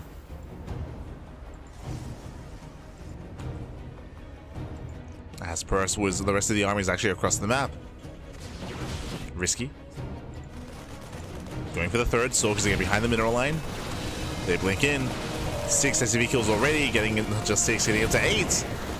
9 SCVs, 9 workers go down, the critical damage. At the same time, Percival does hit the 3rd base, but there's plenty of HP, and the reinforcements back at home. So Max IC will blink in. Blinks in, he deflects the medevac. When I say deflect, he hunts the medevac down, as the medevac cannot escape. So Percival bleeding out 9 SCVs and the drop as well. Better trades for max packs, but there's a bit of a give and take. On the one hand, yes, max packs he did out trade. On the other hand, max packs he did delay his 3rd in favor of this. So his 3rd base is later than usual because of the commitment to 4 gate Blink Stalker. So there is a little bit of there's at least a little bit going for Percival there. A little bit of solace knowing that, but again, there are still so many stalkers, and max packs can still break the main or the natural. He goes for the dive. He's going for the dive. He's going to get 1 tank. He one-shots. Tank goes down. Bunker goes down. Body blocks against the SCVs. GG gets called, and Max Packs takes game number 1. Whew, GG. GG, well played. That is the scary thing about Terran in TVP when you're up against a 4 gate, is trying to recognize and trying to react and trying to be ready wherever the main army does push. Remember, that low ground was more vulnerable. One of 2 things happened there. He only had 1 bunker, right? Previously there were 2, right? Previously there were 2, but I believe 1 bunker was salvaged. It looks like Percival, he believed that he was out of the woods with anything but. Likewise, he did still have 2 tanks in the main base because he didn't know where the army was coming. Would he go into the main or the natural? You know, where would Max Packs commit? He read the main base. That's why he had so much in the main, but alas, was exposed on low ground, and Max Packs went for the kill. Also doesn't help as well that he just lost a drop, right? He would have had extra units, or at least would have had something to threaten the bases of Max Packs to keep him busy, but that was not the case. It's not the case. The drop was shut down. GG, well played. He also salvaged one of the bunkers, and now we're getting into our next game. We're going to be loading into Tourmaline for game number 2. A very fast game 1 here, and coming into game 2, this is a map that aggression is favored on. Tourmaline is a smaller map, more open bases, shorter rush distance by ground. All-ins are favored, and we could even see Max Packs be hyper aggressive himself, or hyper safe. I wouldn't be opposed to a charge opener, for example. But there we go. This morning in the top right-hand corner of Tourmaline, we have the Danish Protoss player. We have the red Protoss representing Sidestorm Gaming, leading the series 1-0. It is Max Packs. And spawning in the bottom left-hand corner, we have as opponent, we have the South Korean Terran player. We have the blue Terran. It is Percival.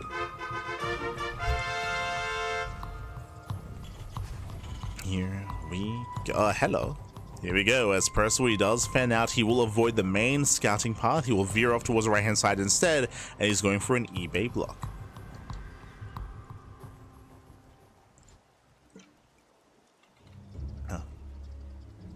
So an eBay block here out of Percival.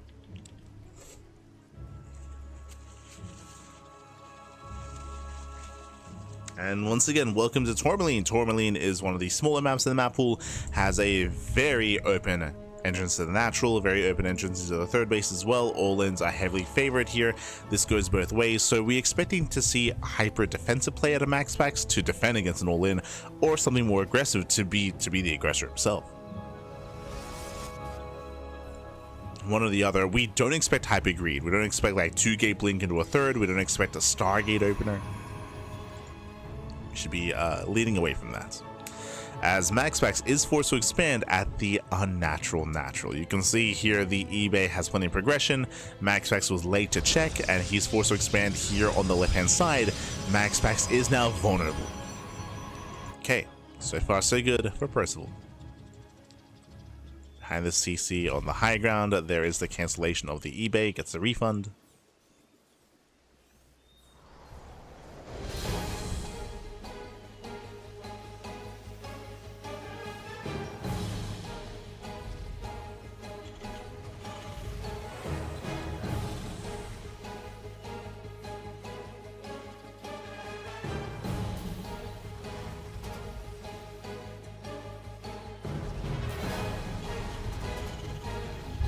So I was just stretching.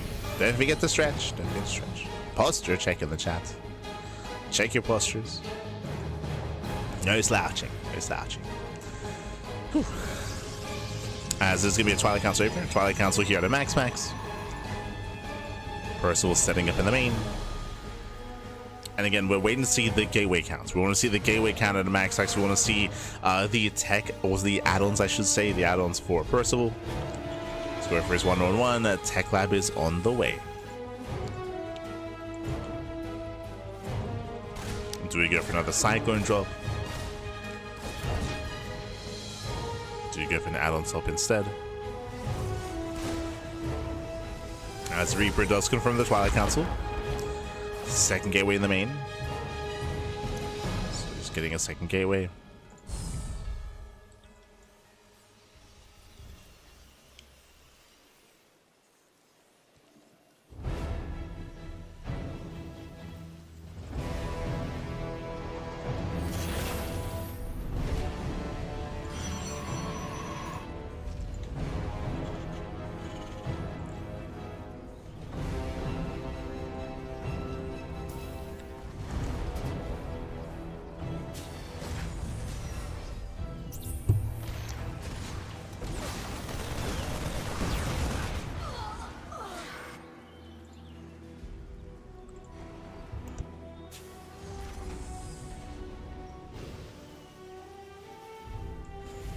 Oh, not going for the Viking. Okay, so it's the same build. Same build 2 games in a row. We're opening up Marine Cyclone into early drop across the map. So same opener 2 games in a row.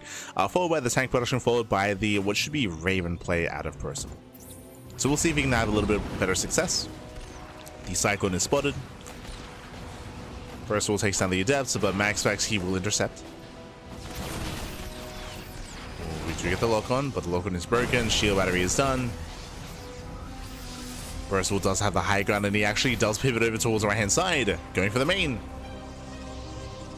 He's trying to head for the main base. No shield battery in the main. And Percival does hit the lock on, and he will kill one. One Stalker goes down.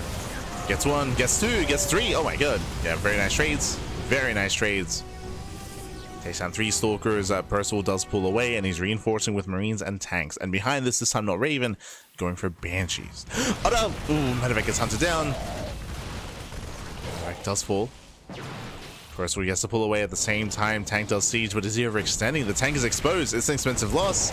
Oh no! And he's gonna lose it. Yeah, he will lose the tank. Percival, he does overextend. He takes out 1 Stalker in the process, but that is not worth it.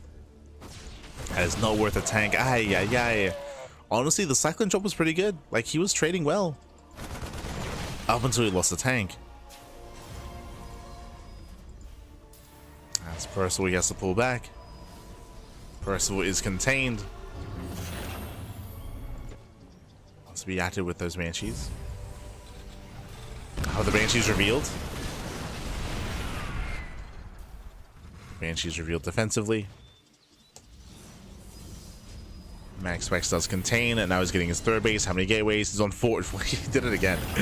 4-gate blink, and this is just deja vu. 4-gate blink Stalker dives into the main base. Tank will go down, takes down the tank, takes down the Banshee. Oh, we'll take 2 volleys though. Still trading well. The boys are being pulled, and Max he will be forced out. Forced out of the main base. The Stalkers are still very low. But the tanks are not in the low ground. Natural is exposed. Oh, yeah, blinks in. Takes down the tank, takes down the bunker. Barely does not get the Banshee. But he wants it. Gets 1. Barely snipes 1. Nice one, Banshee. From here, oof. Turns away the Cyclone. Still nice trades. Nice PiGosaur here by MaxPax. It's 9 SCVs, warping in more Stalkers, and just keeping that pressure up. Keeping Percival pinned. With these Marauders in the mix now, I believe Percival should hold.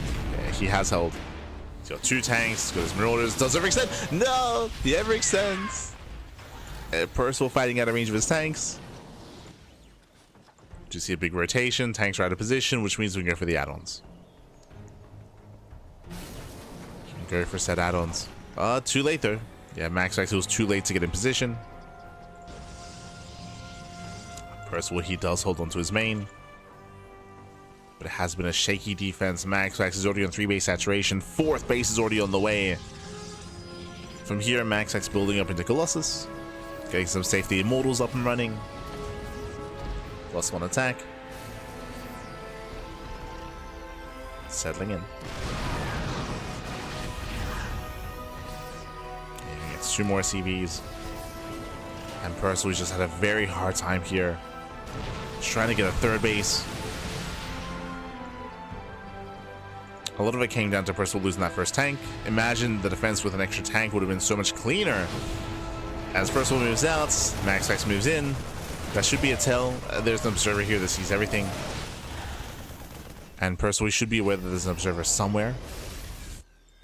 Whether it's at the entrance, whether it's a little bit further out. Once again, as he moves out, MaxPax, he does catch reinforcements.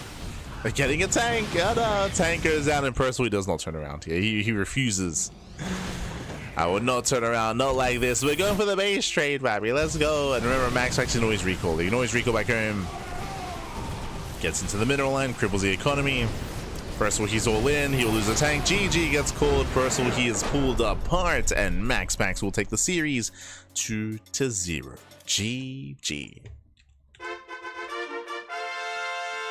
Whew, GG, well played, MaxPax. He will claim this series, a very intense, very aggressive series here out of MaxPax. It almost felt like it was 2022 again. MaxPax going for 4-gate Blink Stalker, non-stop 4-gate Blink Stalker. That used to be what MaxPax was known for. He was known for being hyper aggressive and being very successful with his aggression as well.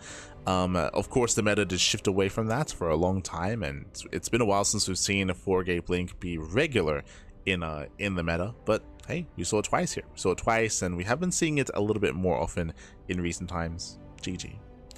GG, well played. Congratulations to MaxPax. Percival just having a harder time keeping up with the aggression. I don't blame him. Not many people do 4-gate Blink. herO does it every now and then, but getting good practice against 4-gate Blink Stalker is not the easiest thing to achieve. So, GG. GG. With that, MaxPax will advance on, and does he have an opponent waiting for him? Is the PvP over? It is. Oh, went all the way to the ace match. Shout out to Shameless. herO takes on Shameless 2-1, went all the way to the ace match. But up next is going to be a PvP between herO and Shameless. Meanwhile, let me just quickly there we go. Let's open this up a little bit. My apologies. I assumed that Bunny was up against Clem, but Clem is still mid-series versus young Yakov. So we have Clem versus Yakov. Yakov did take down Nice. They're mid-series. When it goes up against Bunny, we'll be focusing on the lower PvP though, on lower semis, best of 5 between herO and MaxPax. We're going to be going on a short break. And when we come back, we will have herO and MaxPax facing off in that Protoss versus Protoss matchup. We'll see you soon. See you soon after the break.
Welcome back, everyone. Welcome back to los semifinales of the PiGosaur Cup number 60. Again, we're nearing the end of the broadcast. 2 series left, 2 series remaining here in the broadcast. So assuming the upper part of the bracket catches up. True. Technically, we might cast both semifinals.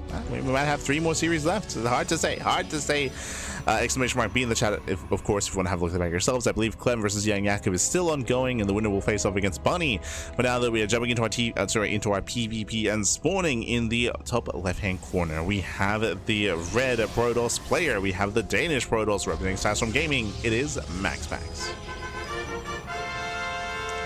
And spawning in the top right-hand corner, we have his opponents. We have the blue Protoss. We have the South Korean Protoss representing T1. It is a herO. And if you're in the chat, you know what time it is. It is Gamba time. Predictions are open. Place your bets on who you think will claim the series. Best of luck in the chat as we get into our PvP. And welcome to Mothership. Mothership is a big 3-player spawn map, so we have 3 possible spawn locations. We can see MaxPax, he's scouting bottom side. Meanwhile, herO is scouting cross spawn. So herO, he will be able to find MaxPax that much faster. MaxPax is now aware of the location of herO, and herO, my apologies, isn't scouting. herO is proxying. Okay, and it's going to be a late realization from MaxPax. So MaxPax back at home is going for a single gateway. Once again, gate Cyber into a Stargate into a faster expansion. Meanwhile, herO, he commits to the pylon, is setting up for the 1-base all-in. So 2 gateways back at home. MaxPax, he will soon confirm that, hold up, where's your second pylon? Second pylon should be here, but alas, it is nowhere to be found. So MaxPax, he will confirm that something is wrong, something is amiss, something does not add up, and he should be opening up with a safe opener. There we go. Zelt is being chronoed or is being produced as we speak. There's a Stargate before Nexus. And here comes the Robo, 1-base all-in. Now, when it comes to the style, again, I'm still not too fond of the idea of MaxPax going back to this. MaxPax, he has been struggling a lot more this year in 2025 in PvP, and that is partly because of the fact that he was continuing to go for this more greedier style and greedier build. If you remember, I think it was like 2 months ago, around 2 months ago, post EWC, MaxPax stopped. MaxPax, he stopped going for this build, and he started going for 2 gate openers and 1-base all-ins, and MaxPax, he suddenly was more diverse in his play, and he was finding a lot of success with it. But that ended like a week ago, and now he's back. Now he's back to going for his tried and true gate into Stargate into expansion, once again with mixed results. Now last, he does find the proxy. The first pylon will go down, so nice pick up here from MaxPax that will supply block herO. Nicely done. But last, we have more pylons on the way. This will slow herO down. Important. As the Immortal is almost out. Oh, nice pick up herO. Miscontrol here. He does take an extra shot to the face. And MaxPax, so far, everything's working well. MaxPax, he has killed the first pylon. He snipes the Adept. Good start. Warrior production has begun. Did go Oracle first. Back at home, herO does not have a shield battery. Uh-oh. Yeah, no shield battery in the main base, but he's diving on the main army. Oracle forced to be defensive. The Immortal has arrived, but then now there's a shield battery. Yeah, and with that battery, the Stalkers, they refuse to go down. Tanks a lot of hits. 1 Stalker falls. There's the NG overcharge. And the power of the NG overcharge here looks like, can he stand his ground? Can he take down the Immortal? It's close. He's locked in. Oh no, the probes. The probes, they lock in the Immortal, and 1 shot away from falling. Oh, does survive just barely. I say that. Oh my god, let's get the hell out of here. Vortex comes in, and herO will barely save the Immortal. Whew. Jesus, down to how much HP, by the way? How much HP left? Those 7 probe kills, looks like they made their way into the main base at the same time. Yeah, it did make their way in. Immortal's on 8 HP. Jesus. It's on 8 HP. More boys being pulled. More economic damage. Up to 4 Stalkers. As herO does pivot, does rotate around. Shield batteries are on the way. Yeah, 3 shield batteries here at the natural. Now there's a second Immortal. herO does have momentum. At the same time, Oracle does get across the map. There's a shield battery. Ooh, does save. Yeah, clutch save. Nice control of herO. Force field locks down the Stalker. The shield batteries are depowered. Uh-oh. Batteries are depowered. Once again, the control is solid. Takes down the Stalker. Going for the base itself. Does force a cancel. Yeah, and across the map, the Oracle's out of energy. Now we're diving into the main base. Bit of mission control, but there we go. Does push in. Pylon goes down. Depowers the gateway. There is one force field. Ooh. Yeah, does slice up the army. Army sliced up. There's a third Void Ray on the way, but MaxPax is losing control of his main base. Still no stasis. God, that Prism has done so much. The MVP War Prism, the MVP control out of herO. Breaks into the main base, takes down the Cybercore. And he's going for the kill. He's going for the throat. The third Void Ray does arrive. Okay, he's got 3 Void Rays. But there are so many Stalkers. Yeah, the boys have to be pulled. Oh, gets 1. 1 Stalker goes down. 2 Stalkers. Bit of mission control out of herO. Gets 2, gets 3. 4 Stalkers do fall. But there's only 2 Voids left. Down to 1. GG gets called. And herO takes game number 1. GG. Whew. GG, well played, herO. He does take the first game. Again, this build that MaxPax has been going for, I mean, we've seen like the strengths, we've seen the weaknesses here. MaxPax did have a really nice start. He was able to kill the first pylon, kill the first adept, which was very impressive. He was forced to keep his first Oracle at home a little bit longer as well, and it was so close and so clutch. Honestly, really nice moves out of MaxPax to lock down that Immortal. For the probes to lock down the Immortal. If that Immortal had gone down, different story. Like, MaxPax would have had so much more breathing room and so much more time, and most likely the pylon finishes on the low ground. Most likely he maintains control of the low ground and the shield batteries as well, and herO has a harder time pushing into the main base. But last GG, well played. In the end, herO does take the game, and now we're getting to game number 2. That Immortal was crazy. It's crazy. Prism was crazy, yeah. The herO Immortal did live the entire game on 8 HP. That was insane. But here we go, spawning in the bottom left-hand corner of Celestial Enclave, we have the Danish Protoss player. We have the red Protoss representing Sidestorm Gaming. It is MaxPax. And spawning in the top right-hand corner, we have as opponent, we have the South Korean Protoss player. We have the blue Protoss representing T1. It is herO. Here we go. Now, welcome to Celestial Enclave. Now, specifically on this map, because of the layout of the map itself, it is more viable to go for the low ground setup here. So we have the pylon into gateway, Cybercore, expand. We could even see a Nexus before Cybercore. Like, we can cut some corners here. So MaxPax is going for a greedier build here on the low ground. I'm a little bit surprised that herO isn't joining him. I would say it is more viable for herO to go for a mirrored build and go for the same style overall. MaxPax moves out with his probe scout. herO has nothing on the map. So eyes are on herO. We could even see herO, even with a high ground setup, even take a faster natural. We have seen herO outgreed MaxPax in the past. MaxPax, he does dip in. herO moves out with the probe. Ooh, okay, never mind. Now, there is a second pylon. So, second pylon's in the main base. MaxPax does confirm, so everything's looking a little bit more normal. Yep, there's the Cybercore. herO goes in with the probe scouts, and yep, it is going to be Nexus before Cybercore. So, MaxPax, he scouts, he confirms that there is no proxy, so he knows that, hey, you know what? You're not proxying me, you're not all-inning me, let me punish you, let me, bam, set up for a very greedy build and a much faster Nexus. Now the pressure is on herO. herO is now behind. Now he's now behind economically, and it's time to shield battery rush. So pylon gets thrown down. The goal here is for shield batteries on the low ground. And we'll see if herO can get their shield batteries up and running. See, one of the boys is here on the low ground as well. One of the boys is pulled, the pylon is done, and here come those batteries. Here comes one. One battery gets thrown down, second battery gets thrown down. There's a third, so 3 batteries here for herO. Ooh, goes down the pylon. Oh no, he's locked in. No, miscontrol. Yeah, miscontrol out of herO. That should not have happened. The probe is killed. Ay, ay, ay. herO locked himself in with the gateway. Oh no.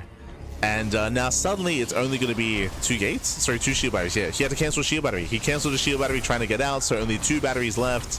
And MaxPax should be fine. Yeah, should be fine here. Well, we'll see. He's getting his own batteries. if that probe had survived, then he can throw down more pylons and more batteries and then get more chaos ensuing. But MaxPax should shut this down. Yeah, there's a cancellation. Ay, ay, ay. Yeah, but here he'll lose the Zealots, he'll lose control of the Natural. And that should just be game, to be honest. Like that, like here, he's at such a deficit. Oh, here now he expands. Again, that early game is so micro-intensive. You can't afford those mistakes.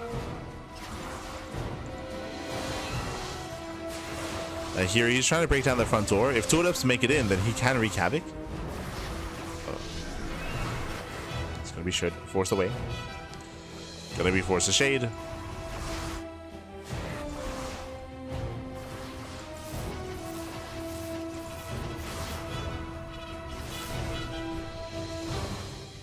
Hero's doing what he can.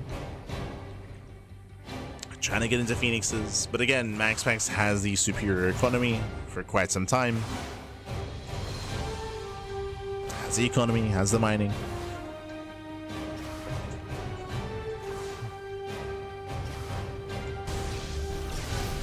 Oracle gets in. He gets a probe. Gets two. Two probes go down. Recalls back home just in time.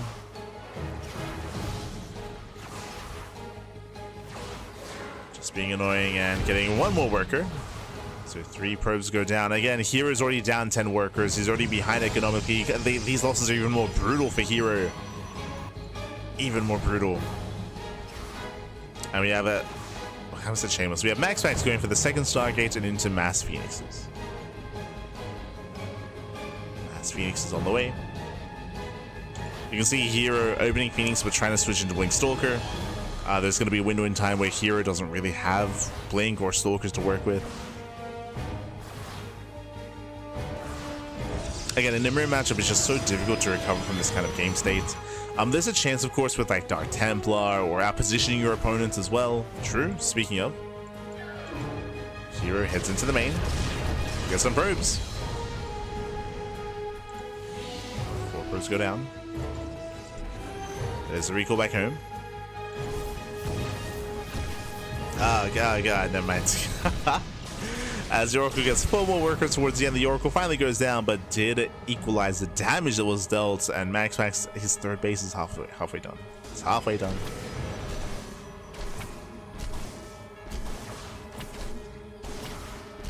Yep, hero's getting desperate. We spoke about it. What's one of the ways to come back? Dark Templar. So DTs are on the way, but again, this is very late for hero. Very late. And MaxPax is already getting a Robo. He already has access to Oracles if he needs them for Revelations. Jesus, hero proxying in the pocket base, which I believe just got scouted, right? Yep, was scouted. Crazy moves out of hero. MaxPax does have the Phoenix lead. Dark Templar warping in, okay. DTs are actually warping in. Going for the slow warp in though. And the Observer's on the way. Hero can hit the third. And DTs do 0 damage. Yeah, they do nothing. They do nothing. The Dark Templar are dealt with. Now, at the same time, hero does at least backstab. He's able to hit the natural. 7 probes. Nice damage. Still not enough. Still not enough. Yeah, GG gets GG gets called. The writing has been on the wall for quite some time, and with that, MaxPax ties up the series 1-1. GG. We're tied up 1-1 here again. Just a really rocky start for hero. The game basically ended when the when the probe got surrounded. When the probe got surrounded, when the probe went down, that was game. That was game then and there. With that, GG well played. With that, we have a back and forth series. Now we're going to be loading into 10,000 feet. Going to be loading into one of the more aggressive maps in the map pool. Again, we are expecting hero to all in, and we'll see if MaxPax can survive said all in.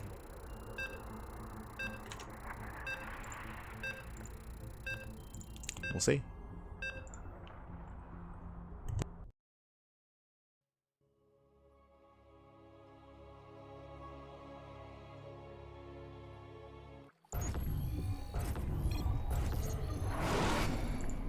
Spawning in the bottom right hand corner of 10,000 feet, we have the Danish Protoss player. We have the blue Protoss representing System Gaming. It is MaxPax.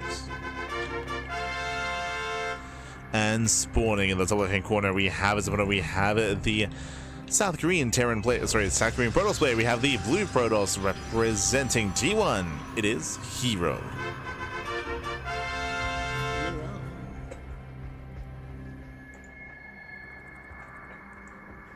And welcome to one of the more aggressive maps in the map pool. It has a much shorter rush distance by ground.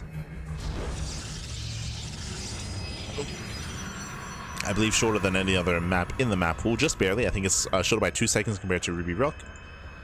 Or was it Tourmaline? One of the two. It is barely shorter, barely smaller.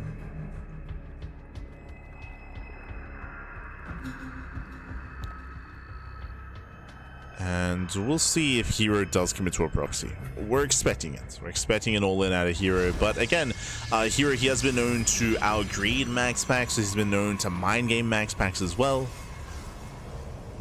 So there's no guarantee. But now 2-gate. 2-gate open out of herO. Does open up 2 gates. Oh. Hello.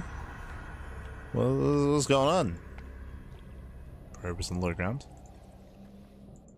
Yep, proxy right in the natural base of MaxPax. Oh my god, that herO, calm down. Again, the balls here on herO to go for the proxy. He is committing here in the natural base. And MaxPax, even if he goes for the Nexus, that will not give vision, will not give any foresight on what is going on. Or just sight in general. MaxPax does make the safety zealots. And we're scouting. So MaxPax, he is makes sense. He's checking the standard proxy location. So he's going for the third base, going for the center third, going for the linear third base as well. MaxPax, he's looking for the proxy. He knows something is wrong. Remember, he scouted. He knows that a pylon is missing. That's why we have the probe on top side, Zeld on bottom side as well. And MaxPax is on patrol, but again, he doesn't have the vision. Yeah, he doesn't see, no! Even with the Nexus pushing him in this direction, he does not see the proxy. Ay, ay, ay. The gateway is getting up. The pylon is done. The shield battery supports. Oh no. herO. Ay, ay, ay. And now he's moving in. Now he's moving in. Shield battery is almost halfway done. herO does shoot first. Yeah, it does shoot first. MaxPax gets an extra volley in. Okay, so he does even up. herO, he does take some hull damage. Battery is finishing. herO pulls away, but his own battery is now done, and now he can take the stand, he can take the fight. Still rallying further in. And with extra Stalker, he overwhelms. Yeah, he just straight up overwhelms. The Oracle will help. Okay, he'll lose one. Oh, not even. Oh my god, the Sentry gets the kill. The Sentry takes down the Oracle. No Oracle. Zealot goes down. 2 Stalkers left. Remember, there's a force field. He locks him in. He locks him in. He locks him down. Catches one of the Stalkers. There's 1 Stalker left. Warp Gate is not complete. Void Ray is coming, but still needs more time. And herO is just rallying across. GG gets called, and herO will take a 2-1 lead in the series. GG. Whew, GG, well played. A crazy build out of herO, going for the proxy inside the house, baby. The call was coming from inside the house. Max was checking everywhere. He was checking the third base, the center third, the linear third base. He was checking top right corner of the map as well. He was looking everywhere, but he was not checking inside his own natural. With that, herO overwhelms. herO will take a 2-1 lead, and herO needs 1 more game to claim the series. Oh boy. And we'll see if MaxPax can actually recover. Again, MaxPax, the one game that he won was herO miscontrolling. If you remember, he miscontrolled his probe. He got surrounded. He got locked down. I say he got surrounded. He walled himself in. Like, that's why I put a little bit more onus on herO there, because he walled his own probe into death. I lost the probe, and that was game. Here coming into game 4, we'll see what herO brings to the table. Let's go. Let us go. As spawning in the top left-hand corner of Winter Madness, we have the Danish Protoss player. We have the red Protoss representing System Gaming. Down in the series, we'll see if he can bounce back and force the ace match. It is MaxPax. And spawning in the bottom right hand corner, we have his opponents. We have the blue Protoss player. Ooh, interesting. We have the blue Protoss player himself, the South Green Protoss T1. It is herO. herO throws down the pylon next to his Nexus, which means he is not walling up. This is standard to go for the pylon on the high ground to wall off the ramp. herO is not going for the wall. Because of this, technically herO has a more efficient build. What does that mean? When the probe throws down the building, throws down the pylon, the gateway, and I mean any building really, the distance it takes to go back to mining is very short. Compared to MaxPax, who has to go all the way out, then back, then all the way out, then back, right? Like it's, so technically herO does have a slightly better economy. More importantly, this also means that it takes longer for MaxPax to scout. As he's going to get across the map, MaxPax, he will see that the ramp is empty, so he has to go further in to confirm. It is going to be a 2-gate opener out of herO, and MaxPax comes in for the scout. It does come in, does confirm the pylon, does confirm one of the gates. Ooh. Sees one gateway so far. Saboteur is thrown down. And MaxPax should confirm. There we go. It does confirm, gets eyes on both gateways. You can see herO on the top right hand corner of the map. He does throw down the pylon. Now, is this real or is this fake? That is the real question. Again, the setup in the main base is very unorthodox, so this might kind of already be giving MaxPax a bit of anxiety, like regarding like what's occurring here. And you can see it's fake. Pylon is done. Fake proxy out of herO. And MaxPax, he still commits into the Zealot. Now, again, I really like the mind games here because herO has successfully all-in MaxPax twice now. Has successfully all-in. Like, there's been no fake outs. There's been no deception, I should say, except for this time, the third time. And MaxPax, I mean, he does make the Zealot. He's going for the Stargate, going for the late Nexus. herO pokes in. He can try to delay even further. Actually, he can go for his pylon block. herO, he wants to expand. The probe pulls away. Pulls away the probe. herO going for his own natural. Now, again, we're getting into the mid game for the first time. For the first time this series, we're building up in towards the early game and the early to mid game here. herO, he moves out with his first 2 Stalkers. Meanwhile, MaxPax does open Stargate into Oracle for some Oracle harass. And MaxPax is still trying to piece together what's going on. Ooh, as herO misses the probe. That should not have happened. That should not have happened. herO, he does mess up. He does miss it. The probe comes in for the scout, and the probe sees the base. That should not have happened. MaxPax now knows it was a fake out. Yeah, now he knows. If the Stalkers were in position, they could have denied that information. So MaxPax is now aware. Now he has the freedom to actually get into his game. And he knows that, so he pushes. Otherwise, he would have stayed at home. He would have stayed at home with the Stalker. But now he's moving out with everything. Hallucination does get eyes on the move out.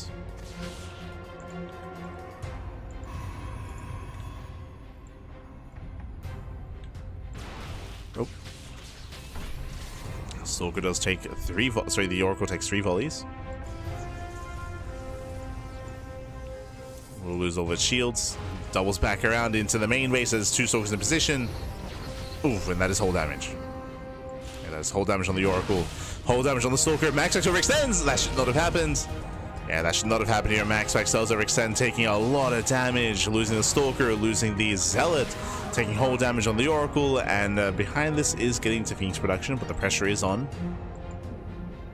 MaxPax, we got to tighten up. We got to tighten up, Pappy.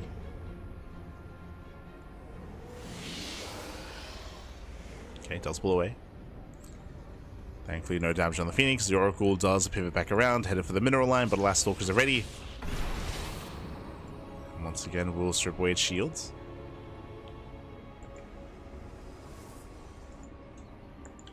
Shields are stripped away.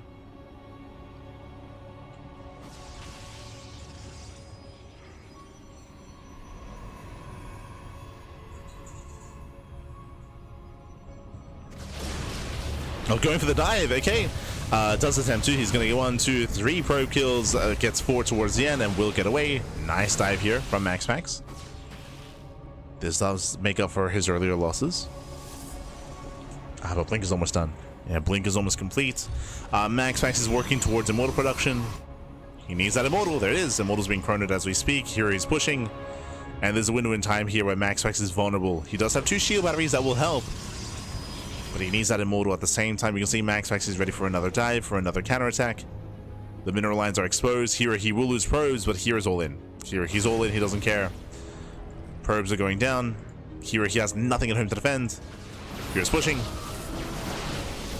And he gets the sentry. Sentry goes down, blinks in, he gets the sentry, he gets the stalkers as well. MaxPax, he needs the immortal's on the way. The immortal's coming in. As every stalker goes down, there's 1 immortal left, so there's 2 phoenixes. And here he's ready for the blink, ready for the dive. Speaking of, there it is. Yeah, blinks in, and he can 3 shots. There's 1, 2, 3 volleys, takes down the immortal, and there is nothing left. The boys are being pulled. MaxPax saying desperate. GG gets called, and herO, he will take the series 3-1. He will advance on to the grand finals. GG. Whew. GG, well played. herO, he will claim the series. He will advance on. My condolences to MaxPax. Again, herO did come in as the favorite player. MaxPax's PvP has been... I would love to know the rationale as to why MaxPax came back to this. Once again, I want to reiterate that MaxPax, he was known for this build, known for gates into Cybercore, into Stargate, into Expand. He did that for many years, of course. For many years, he would rely on one build in PvP. And after the change to the shield battery, that did mean that a bigger commitment had to be made to be defensive. It also meant that you could punish that as well by faking out your opponents and by making them overcommit and overextend. So this became a less reliable build. And again, I want to emphasize that a couple of weeks ago, like again, it was like a month ago, maybe 2 months ago, MaxPax stopped. He stopped, and we were so excited. We were so excited. I was so excited when MaxPax stopped going for this build, and when he started mixing in 2 gate openers and proxies, and started shaking up his PvP. It was crazy. It was exciting. Again, this was like around 2 months ago. It was post EWC. But recently, like over the past 2 weeks now, I think it's been 2 weeks, he came back to it, and I would love to know why. Because he was having success. He was finding success going for the other openers and going for the other styles. Like it was working. But then he came back, and I'm sure there's a reason for it. I'm sure maybe it stopped. Like maybe he just wasn't too fond of it. Maybe he rose in confidence in his ability to get away with that kind of opener. I can't say. But for whatever reason, he has stepped away from that kind of style again. Stepped away from the more like common way of playing PvP and stepped back into his own gate cyber expand. The problem here is that it's just very predictable. It's very predictable, so very often players like Classic and herO, they can get away with just assuming what MaxPax will do and taking the role of the aggressor and taking the role of forcing MaxPax to react to them, and they never have to really concern with what MaxPax is really up to, just because it's the same build every time. So that takes away some of the complexity of playing versus MaxPax, and specifically the top players like herO, like Classic, like Showtime can like take advantage of that. But GG, well played. With that, congratulations, herO. He will be our first finalist, and now we're getting ready for our next series. Let's go. Let us go. So we currently have a Clem versus Bunny. They're facing off in the upper semifinals. That is a TVP. I believe that's being covered by El Chanchito, being covered by Pig. And currently Clem is up 1-0. Okay. So Clem is up 1-0. That tells us, at least, that we will be having at least another game. So it looks like Clem versus Bunny will continue here on the channel. We're going to be jumping into game number 3. Just need some time to set up. Clem versus Bunny.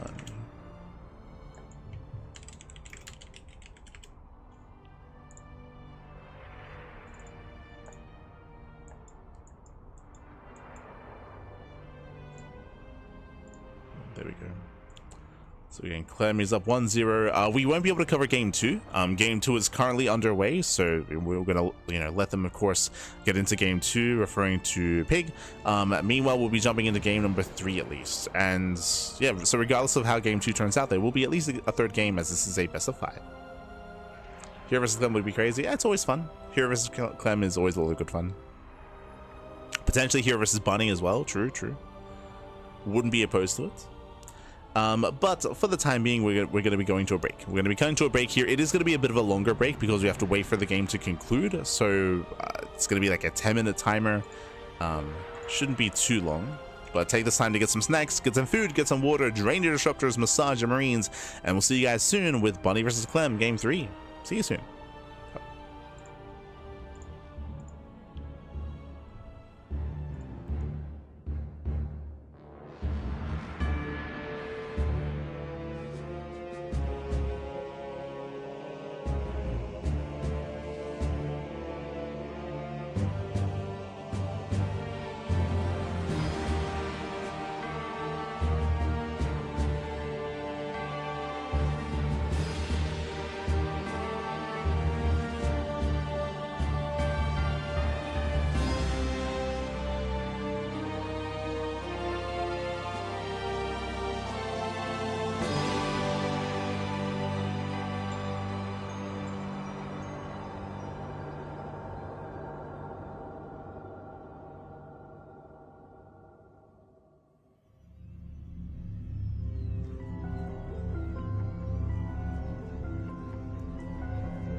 Welcome back, everyone. Welcome back. I do apologize for the extended break, but we were just waiting for the players to wrap up their games before jumping in mid-series, and we are jumping into game number 4. Spawning in the top right-hand corner of Tourmaline, we have the French Protoss player. We have the red Protoss representing Team Liquid. It is Clem.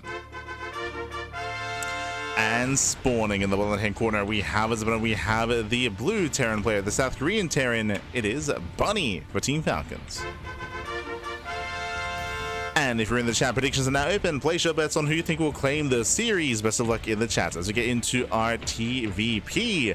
And of course, a big shout out to Late Chrononauts. Pappy God, thank you so much for subscribing for 15 months. That's a lot of months, Pappy. Thank you so much for the support. We do appreciate it. Hope you enjoy the content, hope you enjoy the casting, hope you enjoy the StarCraft as we are jumping into our best of 5 semifinals. And Bunny opens up with 1 racks at home and 1 across the map. So 2 racks opener here out of Bunny, 1 proxied, 1 not. With that, he should be committing here into a more aggressive build. This is not as committed as proxy 2 racks, but this can still find some damage nonetheless. We'll see if Clem can keep up. Do apologize, we did miss out on the first 3 games of play. Do apologize. We were supposed to have only missed out on the first 2 games, but alas, something did come up, so I was unavailable. I was unavailable to continue to jump into that 3rd game, so I do apologize. But regardless, we are jumping into game 4 at least. Jumping to game 4. Meanwhile, the Probe Scout does come in. It doesn't really get eyes on much here. It gets eyes on the racks timing. It does not. Oh, sorry. It does get eyes on the gas as well. So it does confirm no second gas geyser.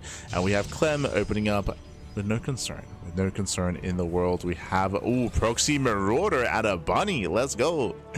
Marauders are going to be amassing across the map, and we'll see if Bunny can catch Clem with his pants down. Oh boy. We'll see if he can.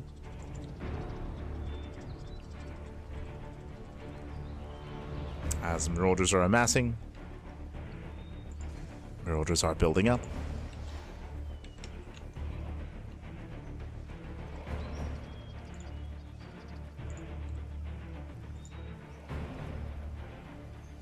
And ideally, we wait for 2. Ideally. Clem, again, he came back home with the probe, so he's still none the wiser. Getting a safety shield battery on the low ground, thankfully. So safety shield battery adepts are building up as well. If you were able to catch Summer Game 2 and Summer Game 3 and even Summer Game 1, I'd love to know what did occur, what did transpire between the 2 players. But otherwise, we do see Clem moving out, and the Marauders are soon going to strike. We're waiting for that second Marauder. Marines move out as well. They run into the Adept. Ooh, Adept does shade past. Bunny does keep rallying. Okay, so there's 2 Adepts. There's 2 Adepts currently. We have a Chrono here on the Stalker. Shield battery in the main. Army is spotted, Marauders are revealed, and we're going for the Pylon. Pylon is exposed. And Pylon is under fire. Bunker is on the way. Oh, we'll throw over 1 SCV. Yeah, bit of miscontrol. Yeah, bit of miscontrol. 1 SCV goes down. There's 1 SCV left. Just the 1. Boys are being pulled. The bunker is halfway done. It's still getting close. Still getting very close. Oh, as the SCV does fall. And again, he miscontrolled earlier, so lost 1 SCV, lost the 2nd SCV as well. Bunker will not finish. Marauders are they can tank. As we pull more of the boys. Clem getting desperate. The Pylon is going to go down. Yeah, brings down the Pylon and depowers the low ground. There is a backup Pylon on the way. There's a backup Pylon. Shield battery is sniped. There's a cancel. There's that cancellation. We do have an NG overcharge soon to be available. Oh. That could help, but alas, the Pylon is still 1 volley away from falling. There's the NG overcharge. There are the boys. The boys come in. 9 probes falling. The Marauders still hold their own. Nice juggling there out of Bunny, but he will lose 1. Yeah, 1 Marauder goes down. Down to 4. Down to 4, and Bunny, he will lose everything. He will lose these Marauders. We do have another Marauder coming in. Down to 2. 2 Marauders left. Down to 1. And Clem holds. Clem, he holds. He shuts down the all-in. And Bunny, remember, he was not expanding. There was no follow-up behind this. We have a CC on the high ground, but the damage has not been dealt. I mean, sorry, I say that. 13 probes. 13 probes did fall in the defense, so Clem did sustain a lot of economic damage, but Clem, he has shut down the main army. Now he's going across the map, and he's looking to contain Bunny, if not even do more than that. In the main base, what do we have to defend? We have 4 vanilla Marines.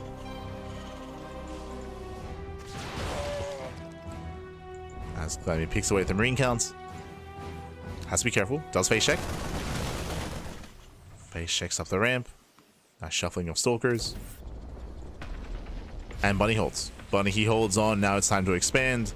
Bunny does technically have a slightly higher worker count. It's up by 3. Up by 2. By 1, I believe. It's up by a handful of workers.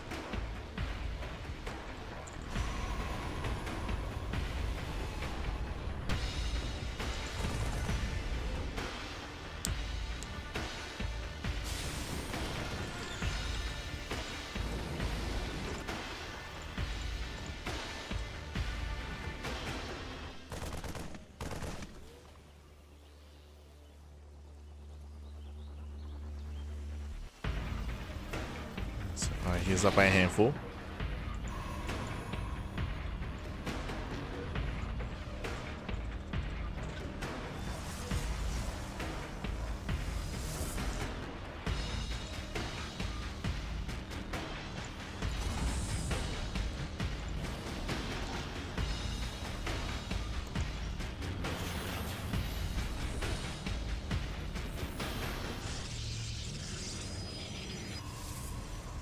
And now we're settling in. So we have Clem staying on 2 bases, going for his own Storm. So Storm on 2 bases, very safe play out of Clem, heavily delaying his 3rd base. Meanwhile, Bunny himself is setting up with a 3-1-1 sim timing.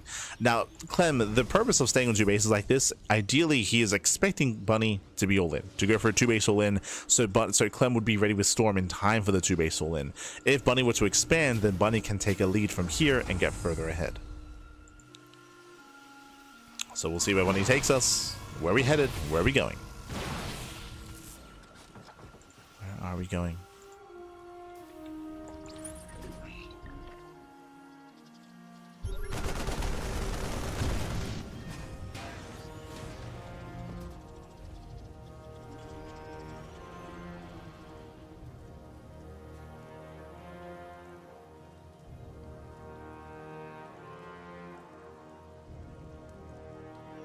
Bunny does move out.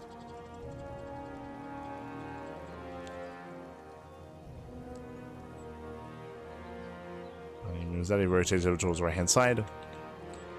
Clem himself is in position. Does have a High Templar ready. So remember, Storm is done. And here come the storms. Ooh, lands 1. Brutal Storm. Lands on the tanks. And the tanks will fall. It takes down both tanks. Ay, ay, ay. All Marines will go back in through the storm.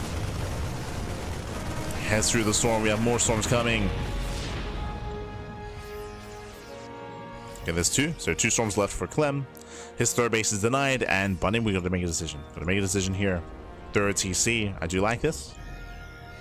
It's getting his 3rd base. Clem does not have his own. Bunny baits out a storm.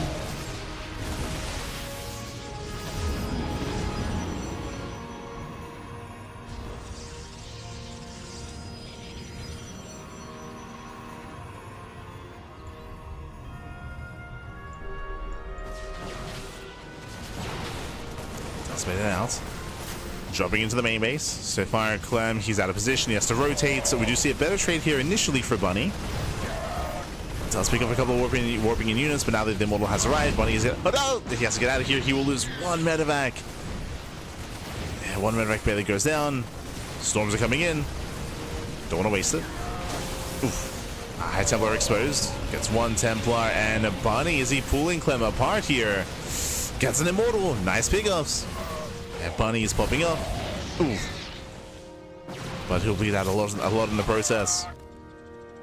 Losing almost the entire army. Behind this, remember, Bunny, he got a 3rd base. His CC is almost done. His command center is finishing. But on the one hand, yes, he does finish a base, but can he land it? Can he saturate? Oh, it's a crazy blink. Oh my god, he blinks in. Tanks the mine shots. Yeah, risky move here by Clem. He does not have enough. High Templar coming to reinforce. Clem has to pull away. Pulls away, got baited into the winter mines. And there's still a lot of pressure on Clem. His economy is still not what it needs to be. As here comes Bunny. Again, 3 base saturation versus 3 base saturation. Bunny does have the better economy. He's in a better position. Clem going for the drop into the natural. Let's go. Drops in, gets a couple of SCVs. Distracts Bunny. Now dropping into the main base. Not bad. Gets what? 4 workers. 4, 5 SCV kills. Dropping over towards the third base. Oh, Prism taking a lot of hits. But he gets 6 SCVs in total. And not bad harass. I'm not so sure Clem should be here. Oh. Still 1 more Widowmine. Sorry, 2 more Widowmines. Okay, Prism into the main base, going for the Warpin. Warpin will complete. Will finish. Oh, nice storm. Oh no, he stands. He stands it. Oh, Jesus, he stands it almost a full duration. Bunny was distracted. Storms are popping up. Another storm zones.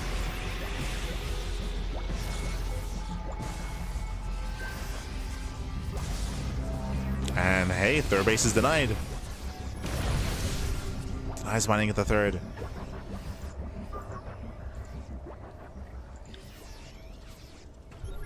Decent move here by Clem. Again, there's still a lot of pressure on Clem here to find more. Oof, EMP bolts up. Nice. Oh, nice EMP. Prism goes down. There was 1 High Templar inside, and Clem here extends. Clem, he's overextended. He should not be here. He sticks around too long. Clem will lose everything, and Bunny has momentum. Bunny takes down the High Templar, the Immortals. The Archon is trying to get away. Desperately so. There's 1 Colossus remaining. There's 1 Colossus. There's 1 Archon. There's 1 High Templar. Again, this is barely a standing army for Clem, and Bunny could overwhelm. Could just overwhelm. There's Vikings. There's Ghosts. There's EMPs. Clem is in danger. And Bunny is looking to force the ace match. Nice EP. No storm. Yeah, no storm left. Vikings are going to town. Takes on both Vikings. Nice snipes. Vikings do fall. Boys are being pulled. The Colossus does not get away. So no more Colossus. No more splash damage as the second Colossus is in production. Just now popping out. But Bunny has done it. Bunny has done it. He has broken Clem. Clem, he cannot keep up. He will lose the expansion. And with that, Bunny will snowball out of control. And we are looking to force Game 5. We're going to force the ace match. Clem desperately going for a counterattack. Again, Bunny, his drop play was, I mean, it was crazy bad. It was pulling Clem apart, forcing worse fights. And with that, Bunny, he has done it. He's breaking the main army. GG gets called, and Bunny will take game number 4. We're going to game 5. We're going to the ace match. GG. Whew, GG, well played. Bunny, he took down Solar already in this tournament, and now he's looking to take down Clem. 1 more game is all that Bunny needs to snowball out of control and to make it to the grand finals. Let's go. Let us go. Again, Clem, he was convinced that there was a 2-base all-in coming his way. That's why he did go into earlier Storm. That's why he did go for a very heavy 2-base play. As you saw, Bunny was not all-in. Bunny was expanding. He was getting a 3rd CC, so Clem fell behind. Clem, he fell behind as he did himself kind of cripple his own economy, staying on 2 bases, heavily delayed 3rd base, and as a result, Bunny, he was able to keep up. Able to keep up, not just keep up, but overwhelm. Like, overwhelm it economically. Build up the greater army. We also saw that Clem was being overly aggressive. He was overextending 1 too many times, taking initially a decent fight, but then just kept on pushing until he lost too much. With that, let's go. We're getting into the ace match. Let's go, baby, let's go. And spawning in the right corner of White Rabbits, we have the French Terran, so the French Protoss. The French Protoss player, the Red Protoss representing Team Liquid. It is Clem. And spawning in the bullet-hand corner, we have his opponents. We have the South Green Terran player, the Blue Terran representing Team Falcons. It is Bunny. As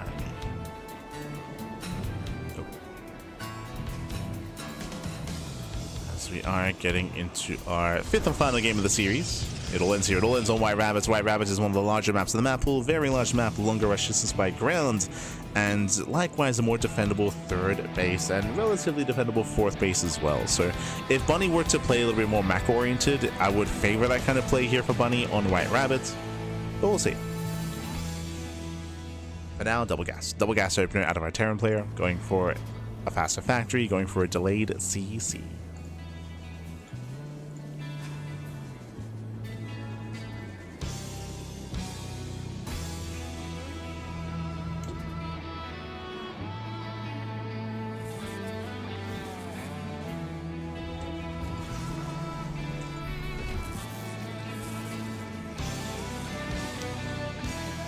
Going for that delayed CC.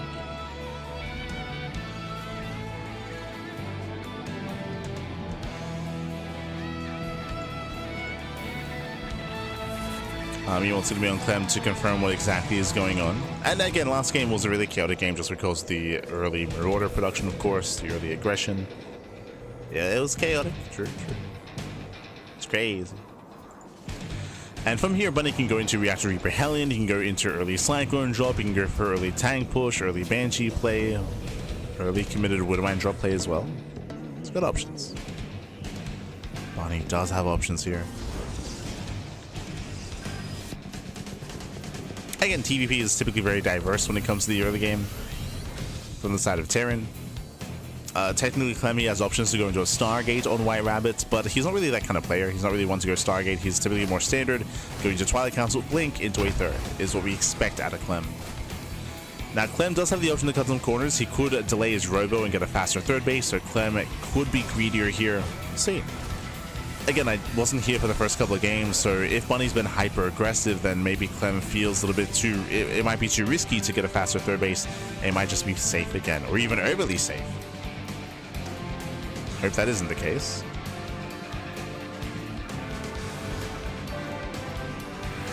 As we have our Reacted Marine into Cyclone production in towards Cyclone drop. This is one of the go-tos from Bunny.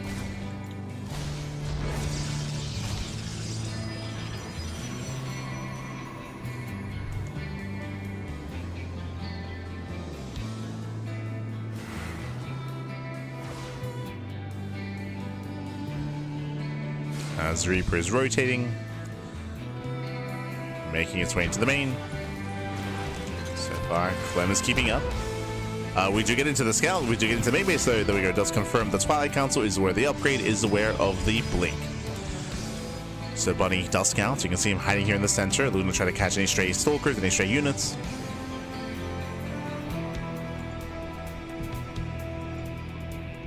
So Bunny's in position.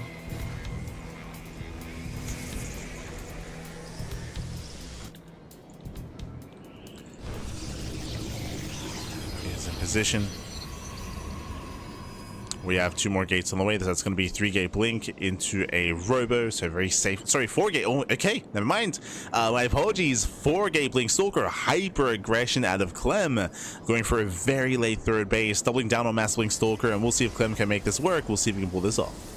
Meanwhile, Bunny, he's pushing. He's going for an all-in. Bunny, he's rallying with tanks and Vikings. We've seen this before. We saw this in the previous series. We saw this out of Percival, if you remember. But Bunny, he's rallying everything he can to end the game, to kill Clem. But Clem is going to have extra stalkers. Like, Clem, I want to say he's almost out countering this. Clem is going to have extra warp-ins. We'll see if we can get behind the army. We'll see if he goes for the dive. Okay, he's going for it. Stalkers, they blink in. They get one volley, they get a second. The tank does go down. Takes down the tank, trying to catch reinforcements, going for the other. There we go, blinks in, and we'll get the second tank as well. And massive pickoffs. Takes on both tanks, delays the push, delays the all-in. And Bunny turns everything around. Wow, he turns everything back around. Clem won't get a third tank, but still 2 tanks and delaying the push. This gives them so much time to warp in, to reinforce. He even escapes with 3 stalkers. And Clem is just pulling Bunny apart. As we mentioned before, Bunny was hoping for a standard opener, but Clem was being hyper aggressive himself, has extra stalkers to work with, pulling Bunny apart, just zoning him back. And Bunny now has to throw down Raxes. Oof, rough position for Bunny. Now, he can turn this into a 2-base all-in, like into a follow-up all-in, right? With extra Raxes, with extra bio, and he can pull the boys. For now, though, he's stuck at home.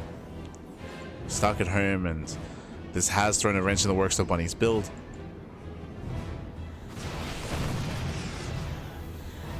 Bunny's still trying to be active. Oh, well, there's another tank though. Another tank goes down. Ay, ay, ay. Again, these are expensive losses for Bunny. Losing 3 tanks.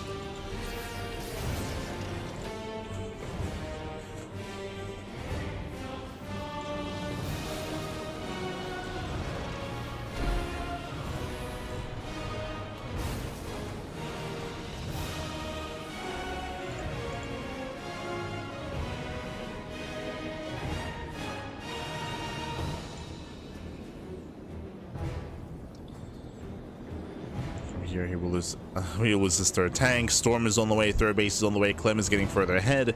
We can see that Bunny is going for a 3rd TC, so Bunny he himself is setting up for a longer game as well. So the game is slowing down. We're going to be backing off. Coming into this position, I do prefer Clem's position just because of the tech that he has available to him and because of his 3rd base timing. The Nexus is already complete. Bunny, his is still in production. Una más. Ooh, does snipe the Prism. Prism goes down, but still Clem just getting as much value as he can here, picking up more Marines. We'll see Bunny ready on the low ground. Clem is aware. Is aware of that. 4 Stalkers, 8 one-shot SCVs. And 6, 7 SCV kills. Oh no, 6. Never mind. Oh my gosh. Clem reinforces. Storm is ready. He can storm the ramp. He can storm the main army. Oh my god, massive storm gets into the mineral line as well. There's one more storm left. Oh my, just zoning back the army. Marines do come in from behind, so we do get a surround on the surround.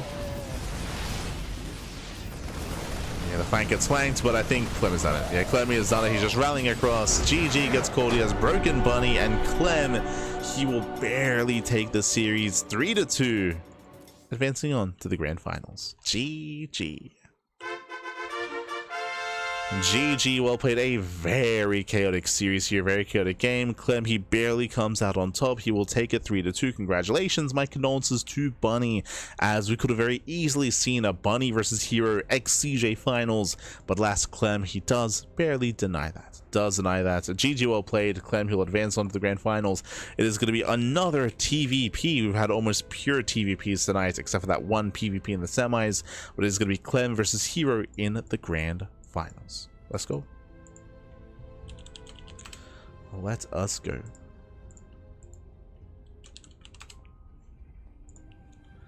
We're getting into the grand finals here.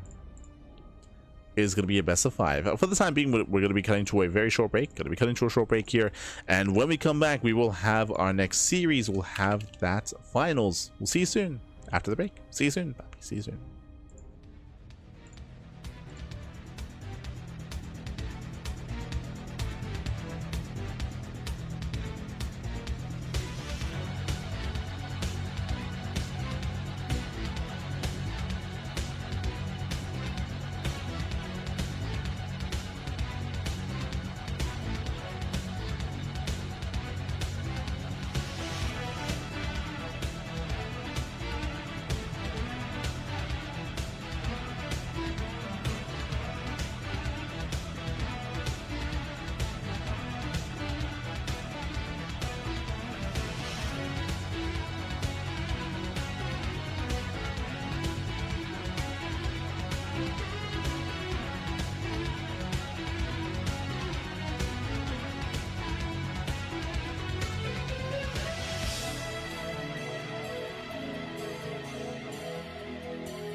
And welcome back, everyone. Welcome back to the grand finals, los grand finales, baby. We have made it. We've made it to the final series of the broadcast.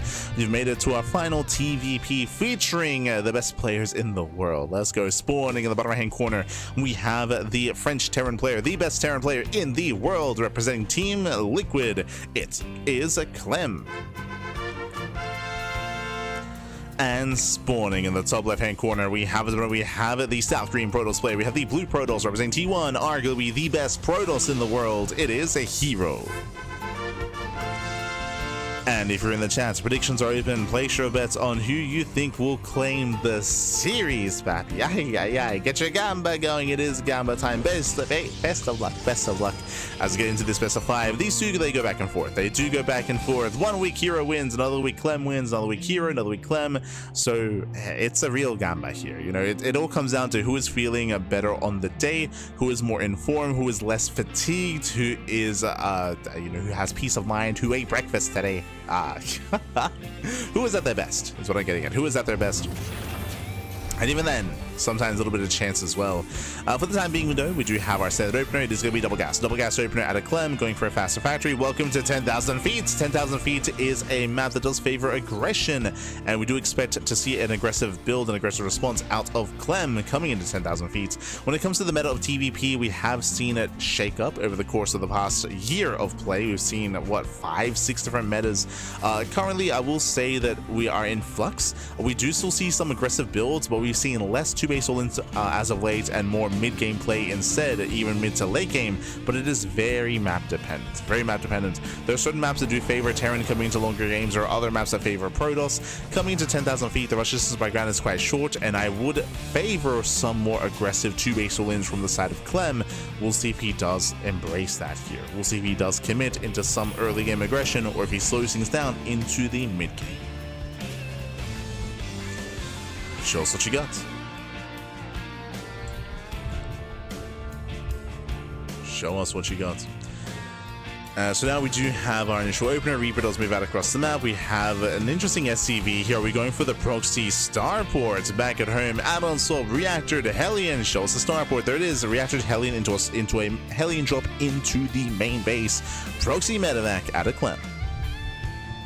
So Clem is going to be hyper aggressive here. Meanwhile, herO, bold move, going for a Stargate opener. Very bold move. Now, when it comes to Stargate play, Stargate openers and Stargate builds are amazing when it comes to getting into a longer standard game. But against early game aggression, it can be a struggle.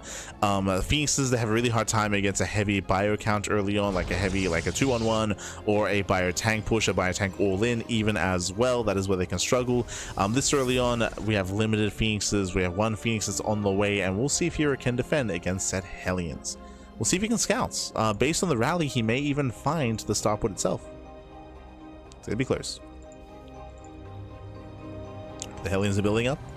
Here we go, we have 4 Hellions. As a reminder, how many Hellions does it take to one-shot a probe? 3. So 3 Hellions is all you need. Can he get into the main base? Can he get into the mineral line? And will herO line up?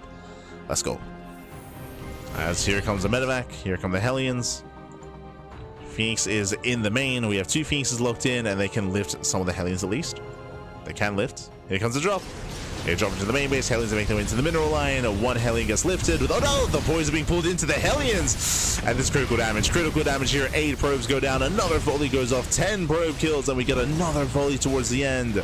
Oh, 12. 12 probes go down. That is critical damage. And already, Clem, he takes a massive lead. He takes a massive lead. He's got 1 shot left. 14 probe kills. That is game-ending damage. Game-ending damage here. herO, he falls far behind. Takes a massive loss, and it is on herO to get some counter damage. The problem is that herO went Phoenixes, which means herO, he has no pushing power. He doesn't. What can he do? He expands. Oof. Yeah, again, herO, this is the downside of going into Phoenixes, is that this does give you map control, but that's all it gives you. You cannot break a position, not with this kind of style. And as a result, herO, he's forced to expand. He's forced to just take it. His Phoenixes, they can maybe get some counter economic damage, but back at home, Clem has Cyclones. He's got 1, soon to be 2. 2 Cyclones, Stim timing, and Clem, he is looking very comfortable, and we should be building up towards a 2 base all-in. Right now, we're in a situation where hero's crippled. He's crippled, he's on the ground, has been taken down at the knees, and while he's down and out, that's when Clem can come in and finish off with an all-in. So this is where I do like the idea of Clem even pulling the boys with this. Stim is on the way, we're building up that bio army, and we'll see how hard Clem commits. We'll see if he throws down 2 more axes. We shall see.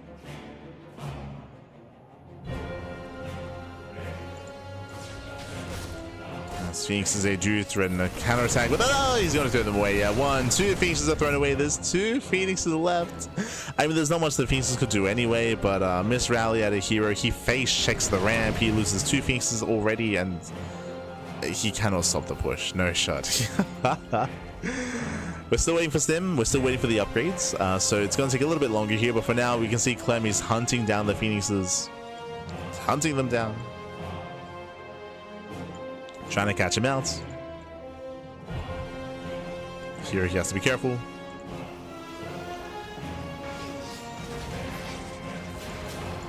Is this the herO weekly or the Cleo weekly? Oh, the Cleo. I like it. I like it. Hey. But let's go. Let us go.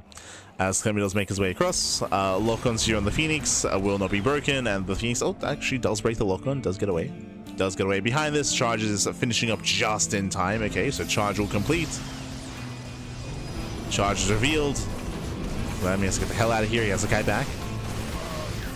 Yeah, it does kite back. Widowmine's on the high ground. The mine shot. The mine shot! Oof. Mine shot goes off. And Clem, he can just keep pushing. He can keep pushing. Behind this 3rd CC on location, no 2 base all-in, decides not to pull the boys. But Clem still has a lot of momentum on his side. Here he's got 3 gates, he's working in 3s outs at a time. Widowmine's do burrow, shows the mine shots. Ooh, oh god, brutal connections. Widowmine's, they shut down the Zealots. Nice on burrow there towards the end, making sure there's no friendly fire. And Clem is here to clean up and to take a lead in the series. Take a lead to set the pace here for this best of 5. Boys are being pulled. Here he's desperate. He has been for almost the entire game. And we're down to a handful of Zealots. There we go. 3 Zealots left after 2. Down to 2. Down to 1. Down to 0. GG gets called, and Clem takes game number 1. GG. Whew, GG, well played. Again, just a really unfortunate turn of events there for herO, winding it back. herO did decide to go for a Stargate opener. Opening up Stargate is ideal against Widowmine drops. It's ideal against Banshee play, Raven harass, against a more standard, more passive Terran player. You can get away with this. This is why we see Stargate play on larger maps as well. Here, 10,000 feet is one of the most aggressive maps in the map pool, and Clem did decide to go for the Hellion drop. That did basically end the game. Like, the Hellion drop did critical damage, it did game ending damage, and it was on herO to try to recover from there, but because of his build, we spoke about it at the time, there was no counterattack. He had no potential for a counterattack. He had no charge, no blink, no nothing. He only had a handful of Phoenixes, so there was no easy way to try to recover or try to go for an all-in for herO. GG. GG, well played. With that, Clem takes the lead, and now we're jumping to game number 2. Again, what I will say is that game 1 didn't really tell us anything. Game 1 was like, do I want to say build or to win? It's not quite that clear cut. Like, technically, there was a chance for herO to scout. There was a chance for herO to recognize what was happening. So I wouldn't say build or to win, but it was just a really, really rocky start for herO, and he just fell behind and stayed behind from the beginning. But now we're getting into game number 2, and we'll see if we can recover and bounce back. Spawning in the top right-hand corner of the Old Republic, we have the French Terran player. We have the red Terran for Team Liquid. It is Clem. And spawning in the bottom left-hand corner, we have his opponents getting proxied. Oh boy, as we have 1, 2 SCVs being sent across the map. We have the South Korean Protoss player. We have the blue Protoss representing T1. We'll see if he can survive the aggression of Clem. It is a herO. As here we go, the Raxes are being thrown down. Again, it is going to be a proxy 2 Rax. Oh boy, and it should be 2x Reaper. It is far enough away here. It feels a little bit close. Oh, actually, my apologies. We'll see what we commit into here. Lean towards Reapers, of course. Getting ready for that second Rex.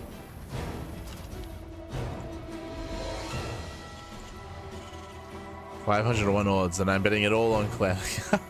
I mean, this should be a back and forth series. I'd be surprised if this is a 3-0 in either direction. But here we go. The Raxes are getting up. Gas is underway, is accumulating, of course. And here he does go across the map for his probe scouts, and he will confirm that the Rax is missing. He knows. So here he's aware something is wrong. Now, it is not uncommon for the Terran player to hide their Rax further back in the main base, in their own natural or in their own third. So it is hard to confirm whether or not there is an all-in coming. Ooh, Proxy Marauder. Ay, this is going to be a later timing. Here has to piece it all together. Oof, bunker on the low grounds. Here going for a gate, Cybercore. No low ground setup, no low ground vision. And this is going to be a nice start for Clem, to be honest. It's going to be a very nice start.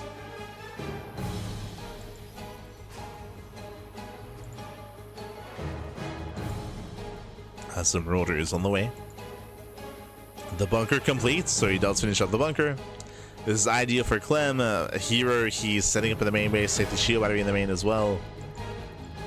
He will check, he will confirm that there is a bunker. He knows, he just saw the Marauder as well, so herO is fully aware. Back at home, we do have the factory, and Clem is floating back. He's floating back home. The proxy has been found. Here he sees it floating, so he knows that there's now a transition. And how does herO break out? Right now he cannot. Here he just doesn't have the army to break out. Here he set up pylons and shield batteries that he does not need. So Clem did successfully get into hero's head. He got into his head.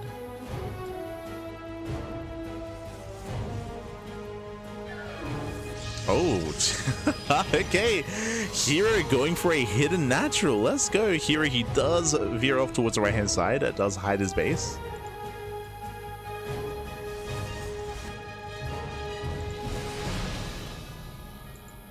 Clem will find it. Clem does find the expansion. Again, just really cheeky move here by herO, but he has been found out. Would have been nice to have maybe feigned kind of a lower economy setup, but Clem is aware. Ooh, Stalkers, they do sit by. With this, herO can collapse in the army, he can surround. Speaking of, yeah, diving in the bunker. Bunker will fall. Sentry pulls away. Oh no. Does pull away. One Stalker is not going to go down. Nice control here by herO. Doesn't lose anything. Saves the Stalker, saves the Sentry, cleans up the army, cleans off the bunker. But again, the natural base is heavily delayed here for herO. Clem's own CC is in production, and we are getting in towards the early game. We're getting to the early game. Now, when it comes to our early game setup, what do we have? Okay. No blink. Oof, late tech. So late, it isn't just a late natural, it is also a late Twilight Council. So everything is delayed here for herO, so no blink. He does have a 3-gate setup. He does have Stalkers to work with, that is true. But I would say the Clem is perfectly fine. Like Clem, he's setting up back at home. His tank is already sieged, or he's already set up here in the main. And that is a Stargate. Okay. You have my attention. herO going charge, skipping blink, and rushing into a Stargate with a Forge. This is herO being quirky. Here he's going for a very unorthodox response, but I do feel like given the situation, we gotta be unorthodox, right? You gotta do something crazy, you gotta do something different. With this, he can go into, I guess, delayed Phoenix production. He can go into Oracles. Oracles would be a nice way to get some counter damage done. True, it would be a nice way to recover. So Oracles would make sense. We'll keep an eye on herO.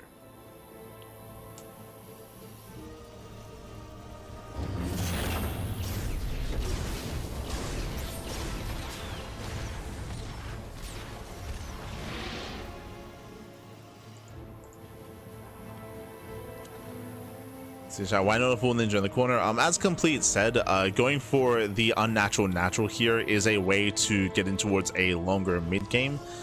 in towards a standard 3-base setup eventually. If he were to get a ninja base, then it'd be exposed and it'd be difficult to saturate and also difficult to defend. It would be a bigger risk, of course.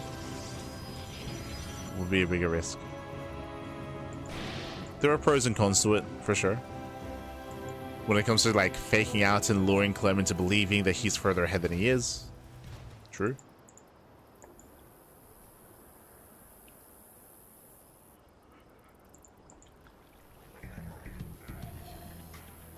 But hero's expanding, getting his natural.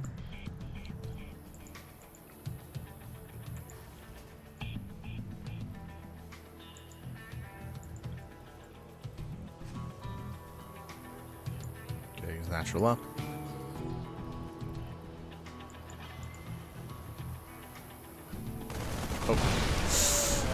Hero's gonna calm down. Like he is not gonna break this. Like no shot. He's not gonna break this position. So hero pokes in. He's like, oh god. He face checks with his zealots. Likewise, Clem checks saturation with his marine scouts.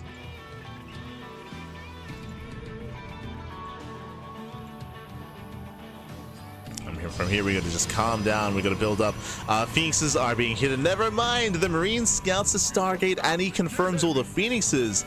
Now, with the mass Phoenix production, I believe the goal was to try to catch Clem going for drop play and to punish him. But now Clem has a full scout of everything that's happening and is fully aware of the mass Phoenix. So Clem is aware of the Phoenixes. It was not Oracle. I had assumed it was going to be Oracle for economic damage. The answer is no. It is going to be Phoenixes to support the army to shut down drops. But that surprise factor is now gone for hero.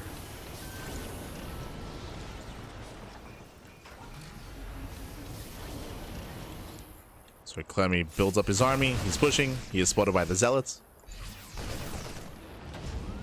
So hero spots the main army. Ooh, low ground 4th base is a very difficult base to defend, depending on who has map control. Now, ideally, hero, he either picks away at the army with the Phoenixes or he counterattacks and forces Clem back home. So go for the counterattack. No turret in the mineral line. Clem. Yeah, no turret. SCVs are getting picked up, getting 3, 4, 5 SCV kills, 6 SCVs. Very nice attack here from hero. Again, Clem, he did take a risk. He did decide to skip his turrets despite scouting the Phoenixes. No turret in the main base either. So Clem can be punished. He can be abused. And it's double robo into eventually double Colossus production. Zealots, they spot the main army. Phoenixes, they go back in. And this time there are Cyclones and a Widowmine. Jesus. Yeah, Widowmine is in position.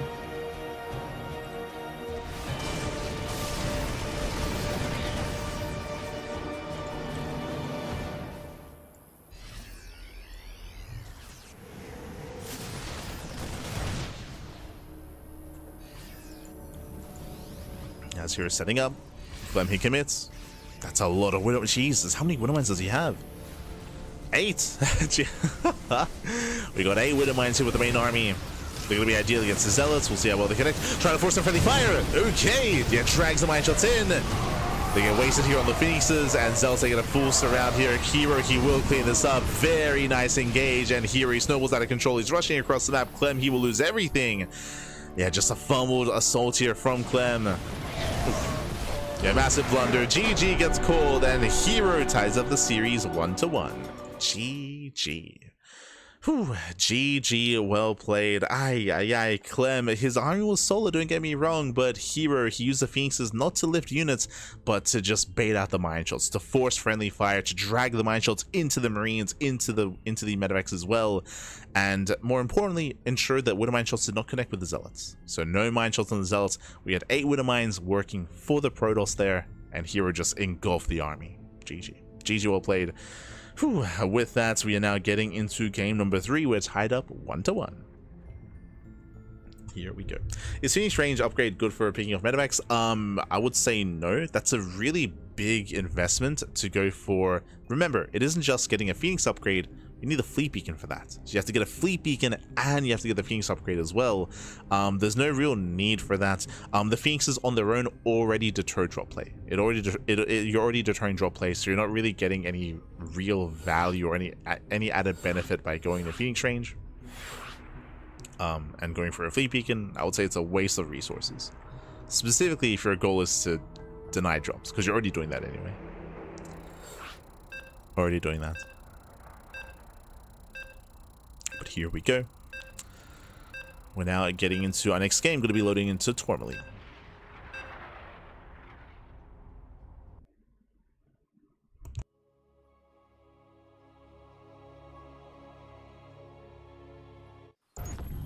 Phoenix Range is typically only exclusively researched in Protoss vs Zerg and Protoss vs Protoss matchups.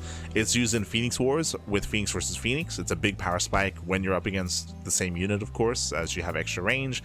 It's also really important when it comes to dealing with muta play. If your Zerg opponent goes into mutas, then the added range does help when it comes to microing against them to make sure you don't miscontrol and lose too many Phoenixes against the mutas themselves. So those are typically the only instances where Phoenix Range is researched, typically. But here we go, we're getting into game number 3, and spawning in the top right hand corner of Tourmaline, we have the red Protoss, sorry, the red Terran. We have the red Terran player himself, the French Terran. For Team Liquid, it is Clem. And spawning in the bottom right hand corner, we have the blue Protoss player, the blue Protoss himself. We have the South Korean Protoss. For T1, it is a herO. Going again, herO just completely collapsing on Clem in the center of the map, forcing friendly fire, just getting the mine shots out of there, and then surrounding with those charge shots. It was an impressive engagement there from herO, completely just nullifying any advantage that Clem had. And now we're getting into game number 2. Let's go. Welcome to Tourmaline. Now, Tourmaline is a much smaller map, shorter rush distance by ground. Aggression is heavily favored here on Tourmaline, and we'll see how our players embrace that aggression. Do we go into 4-gate blink, for example? Do we go for a 2-base all-in with 5 Raxes? Where are you taking us? For now, economic opener. Single gas. Single gas out of Clem, going for the CC on the low ground. So more of an economic start here out of our Terran player, and we'll see where he takes us from here. So far, so good. This often does lead into, say, Widowmine drop play, for example.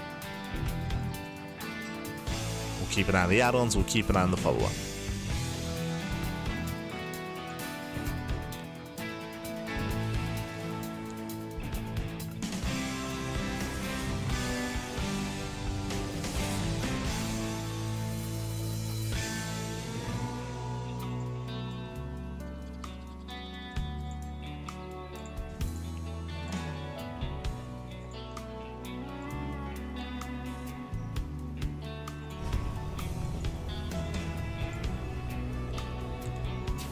So now we are setting up.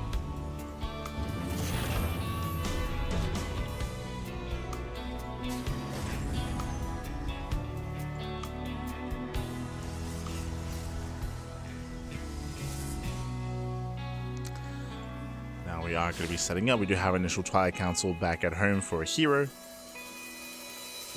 Getting into blink this time, no stargates. We shouldn't really I was gonna say we shouldn't be going for charge. Technically, if he tries to read Clem as the kind of player that will go for a 2-base all-in and go for an early tank push, then we could try to go with charge as an opener instead. But there it is, blink. So just going into blink, and we'll keep an eye on the gateway count.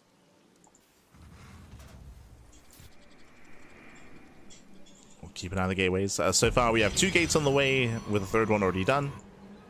Oh, hello. So it is going to be 3-gate blink out of herO, but he is hiding one of his gateways over towards a natural. And do we plan on hiding another gateway and going 4-gate blink Stalker? Eyes are on herO. Show us what you got. Meanwhile, we just see that Clem is not going for a Widowmine drop. He's going for the Tech Lab on the racks into add-on swap into Banshee, into Cloak Banshee. Fun fact, this is where Phoenixes would be ideal. Phoenixes, they fare a lot better against this kind of setup. Against Banshee harass specifically. We'll keep an eye on Clem.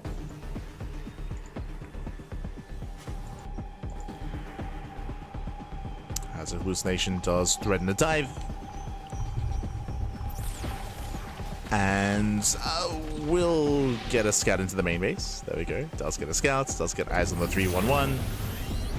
And Clem instantly cancels. Okay, so nice reaction by Clem. herO, he saw the tech lab researching. He knew about Cloak. He saw Cloak, he saw the Banshees. herO is fully aware of what's going on. That is why Clem actually cancelled not just Cloak, he cancelled the Banshee play as well. So mass cancellation out of Clem. And herO doesn't know. Not yet.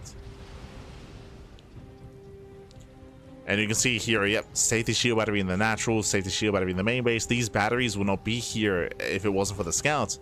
And we can see that they're a bit of a waste because Clem is switching out of that. Out of all the Banshee play. So he's switching out of Banshees. Now we're looking to see if he throws down extra Raxes. If he throws down 2 more Raxes, that is indicative of a 2-base all-in. Oh!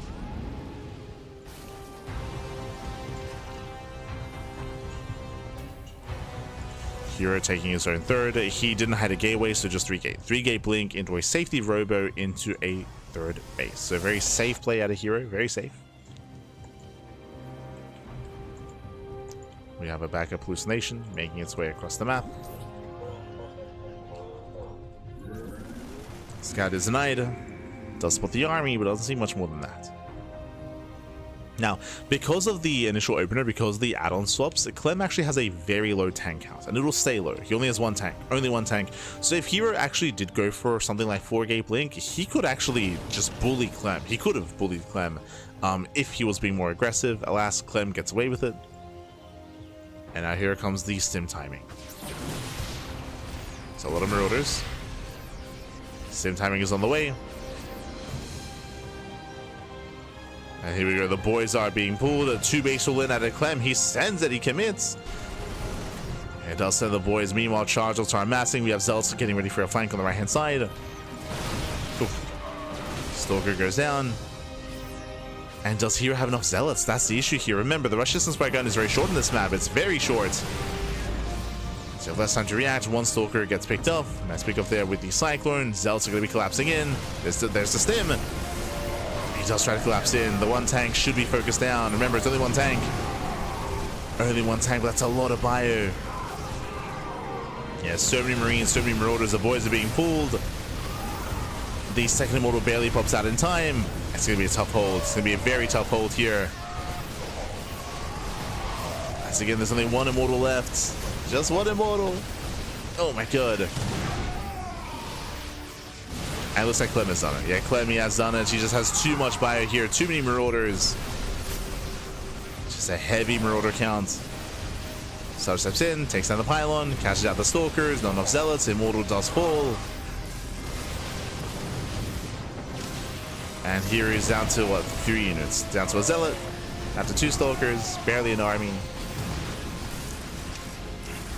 See, he was trying to sit up, trying to harass, or trying to drag those mine shots. GG gets called in. Clem, he'll take a 2-1 lead in the series. Whew, GG. GG, well played again. Really nice mind games out of Clem to open up with Cloak Banshee and to just go for the hard switch.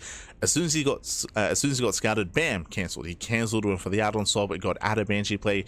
We saw that herO was inefficient because of that. He was throwing down shield batteries, he was setting up defensively back at home, and as we mentioned, he did not apply any pressure. We spoke about it before the move out. We spoke about how because of Clem's build, because of his add-on swap, and because of his cancellation, he only had 1 tank.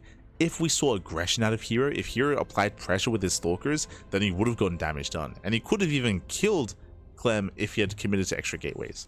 But herO was very passive. It was very passive because he was getting ready to defend against units that weren't coming his way. So the mind games were real, and now we're getting into game number 4. Clem is 1 game away from claiming the series. herO, he has to fight back herO now to force the ace match. Let's go. And personally, I'm hoping for an ace match, regardless of how this goes. Regardless if Clem wins or if herO wins, I won a game 5. Gibbs, baby, Gibbs.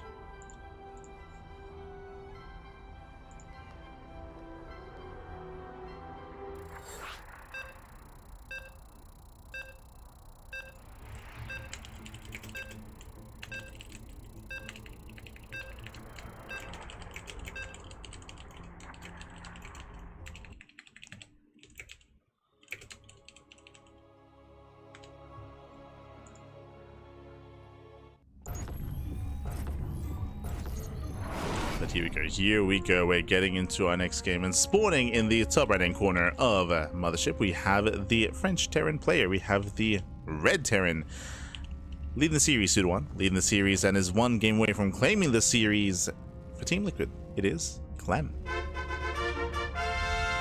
Clement. And spawning in the top left-hand corner, we have his opponent. We have the South Green Protoss player. We have the Blue Protoss. For T1, it is herO.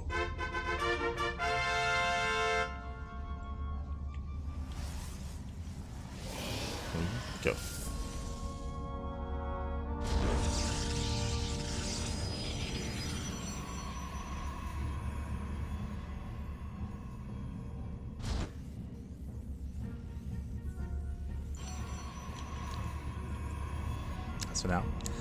So now we are going to be setting up. And welcome to Mothership. Mothership is a 3-player spawn map. You can spawn in top right, top left, and bottom side of Mothership. It isn't just 3-player spawn map, but it is a very large map and very open. Very open at the 3rd base, very open at the 4th base. It's just big, it's open. As a result, it is difficult to be the defending player, but because of the size of the map, I mean, map control can be acquired, and I mean, am I getting ahead of myself? The reality is that this has been a fast series. It's been a fast series. We have not entered the mid-game. The mid-game has not happened. Not in this matchup, not in this best of 5. we have yet to enter a proper mid-game here. So we'll see if we can finally get there. We'll see. The closest we got was Old Republic. Remember when we saw that Clem, he was pushing across the map and herO forced all that friendly fire after, this was after the proxy 2-action Marauder. When herO was able to get a full surround with the Zealots. That's the closest we got to mid-game play, but even then we didn't really have a back and forth. Like the game abruptly still ended. So I haven't really embraced a macro game yet. Is this where that happens? I think not. So coming into this map, I feel like Terran players, I feel like they are. Terran players are incentivized to all in. They're incentivized to be hyper aggressive here. We have seen many Terran players struggle in the mid and late game on Mothership just because of how large and how open the map is. It can be very difficult to turtle up and to defend on 3, 4, and 5 bases. It can be very difficult to do so against a Protoss player that has map control. So we often do see all-ins here. And when I say often, I see always. Except for like the beginning stages, the early stages of the patch, of the map pool. That is when we did, of course, confirm that Terran players, trying to play macro here, it's an almost impossible task. Almost. From here, herO going for Stargate. Stargate opener makes sense. This is a setup for a longer and later game. We did mention earlier in the series how Stargate openers are ideal on larger maps because you have more breathing room. Stargate openers can be punished by all-ins, but on a larger map like Mothership, you have a little bit more certainty that we should be getting a longer game. Now, we can see that Clem is throwing down a 2nd Rax. If he throws down a 3rd Rax, this is all before the starport. This would be a 2-base all-in. So herO's taking a chance. Yep, there it is. Do you see what I see? I see 3 Raxes before starport. So this is a heavy bio-army, early tank production, late medivacs, 2-base all-in. So set up for a 2-base all-in here.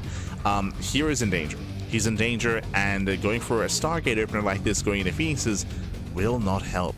And the scary thing here, it looks like herO is banking. It looks like he's banking Phoenixes. herO has 0 scouting information. He doesn't even know where Clem is. True, he doesn't even know where he is, papi. herO, he sees nothing, he knows nothing. We have a probe scout being attempted across the map. This might just end with the push, with the stim timing. Stim is on the way. Oh, okay. Add-on swap into stim.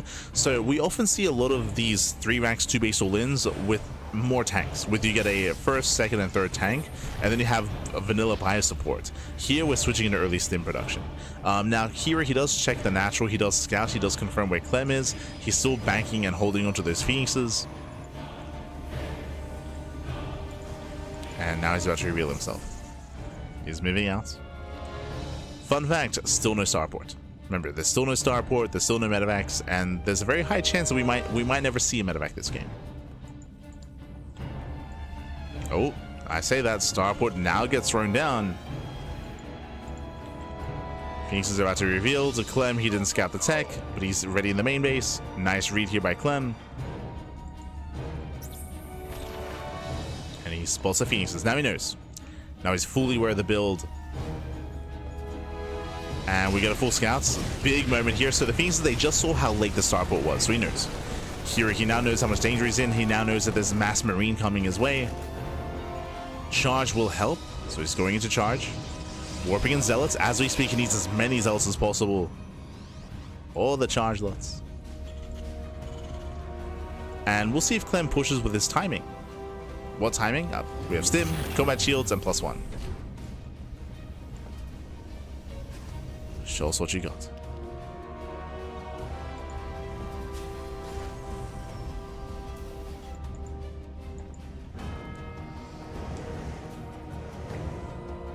Because the shell has begun. Add-on solve for reactor and medevac production. So he will have some support with his army. He can support his marines, his marauders. He can stim a little bit more freely.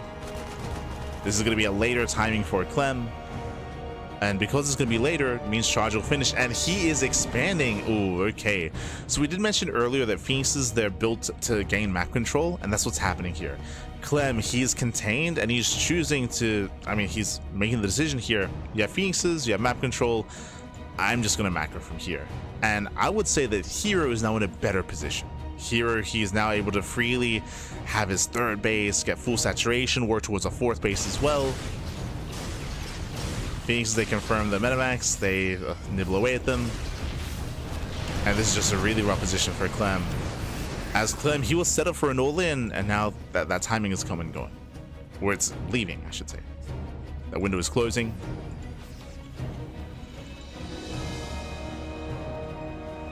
Again, Clem, he's built up a massive army, and he's not able to achieve much with it. He scans, he sees no gas. Crucial. He sees no gases, he's now aware of charge. He's aware of zealots. And usually we see charge lots coincide with storm and archons. Oh boy, so this is going to be a rough mid-game here for Clem. We do see that herO, he's ready for a surround. That's what this is. Like, he's got a proxy gateway. If Clem were to push through the center, then herO is ready to just collapse in the army. His fourth base is on the way. We mentioned earlier that the map is very large, the bases are spread out, and yeah, we're getting a fourth.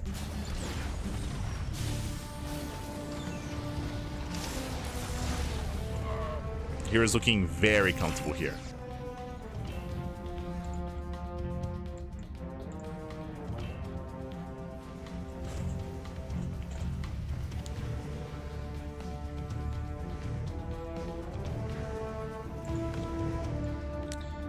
And from here, we're just going to slow things down quite heavily. We should be working towards getting sensor towers, missile turrets. Clem cannot go for drop play. That is the power of a Phoenix opener, is Phoenixes do deny drop. Oh, he's going in. Jesus, he drags the mine. Oh my god. Yeah, here he collapses in, drags the mine on the Marines. And Celtics try to break through. Storm, nice splits against the storms. We got one more storm here on the Marauders. And here he's run out of zealots. He's run out of zealots. He does not have enough. Clem holds. And here he did not have to do that. He threw away all the Phoenixes. Yeah, he threw it all away.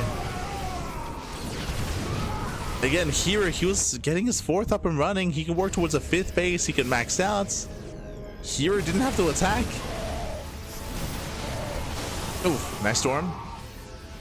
We do get a nice storm here, but as a result, now here he has lost air control. Now he's lost the ability to deny drops. There are 0 Phoenixes left, and there's no reason to go back into them. Or, I mean, ideally you don't want to, not in this kind of stage of the game. You have double robo on the way. Here, he's going to keep trying to rally in. He's still going for the kill. Can he pull this off?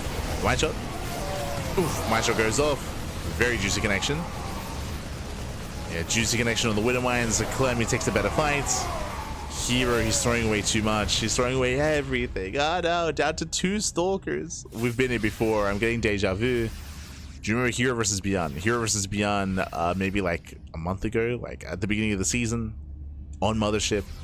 We saw something very similar where Beyond was turtling up and herO just kept aping in. He just kept aping into Beyond and taking bad fights. Just bad fight after bad fight after bad fight. It lasted 40 minutes because Beyond, he was in Clem's position and Beyond refused to push. Beyond refused to counterattack. It scarred me for life. It scarred Beyond for life as well. It was like a 45-minute game with Beyond just perpetually defending and herO just throwing away his army like a good 5 or 6 times until eventually Beyond pushed. Eventually. Again, it took an hour.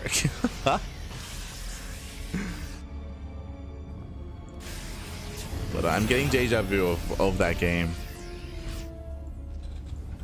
Oh boy. Where Clem is slowly getting a fourth base up and running.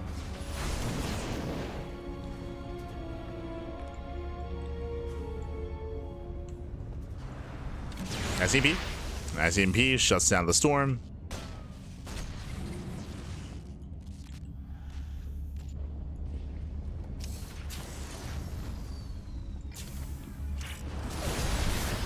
You're trying to collapse on the army.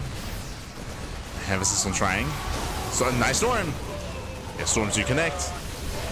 We have more storms coming in. And here he has to try to break through.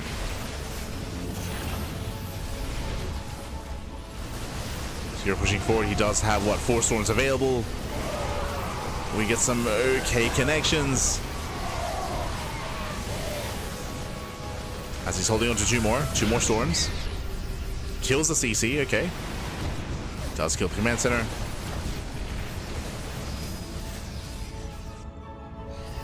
Oh, sorry, denies the command center. Did survive, did float away. Here is getting a 5th. Getting his 5th base, and again, it's on Clem to just weather the storm, right? To just tank all these hits, deflect all these attacks.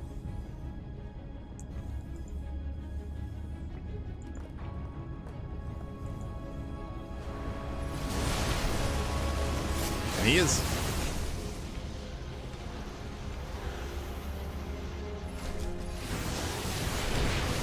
Yeah, storms, they do graze the army. No major connections.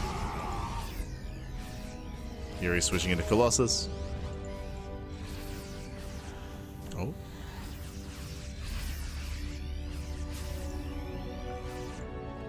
As here he's still not stopping. Oh. Once again, storm is decent. The Vikings are low. Vikings are very low. Clem's out of position. He's racing on over. Uh-oh. Here he's going for the CC. Going for the dive. SCP. SCP on the Colossus. 1 Colossus goes down. Clem is maxed, and Clem, he wants that final Colossus. Oof. Down to 2 Vikings. Almost gets it. Almost takes down the Colossus.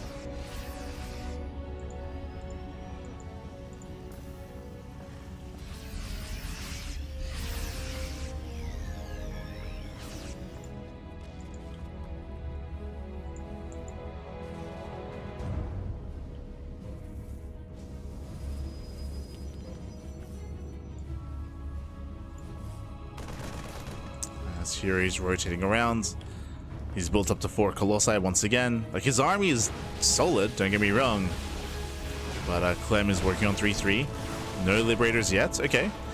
Without Liberators, herO, he's been able to remax, right? It's like, because he has map control and because herO has an untouched economy, he's been able to build up and max out. Vikings gonna be zoned away. Vikings gonna be punished, actually. There's 3 Vikings left, down to 2. Yeah, 2 Vikings left, and here he's pushing through. He's pushing through, he's going for the kill. He's got 4 Colossus. I spoke too soon. He's got 4, now he's got 3. Down to 3 Colossi. And Clem, he still hasn't made his Liberators. He's still not there. Does he have a fusion core? He does not. Yeah, no fusion core. Clem, he's still yet to perfect his army. He's working on +2 ship weapons.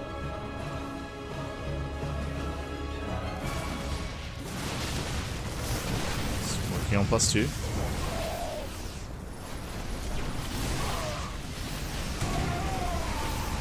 Famiri tries to collapse in. Vikings go concave, gets another Colossus down to 2. 2 Colossus left. And here will lose everything. Yeah, here he should just be chased down here. Storm can help zone away and protect. But that's going to be another Colossus falling, down to 1. Oh no! We'll lose that. Yeah, he'll lose the high tempo as well. Yeah, no storms.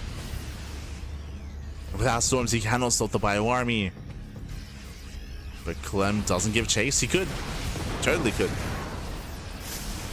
Oh. Clem pulling back. herO getting a 7th expansion. sorry, a 6th expansion.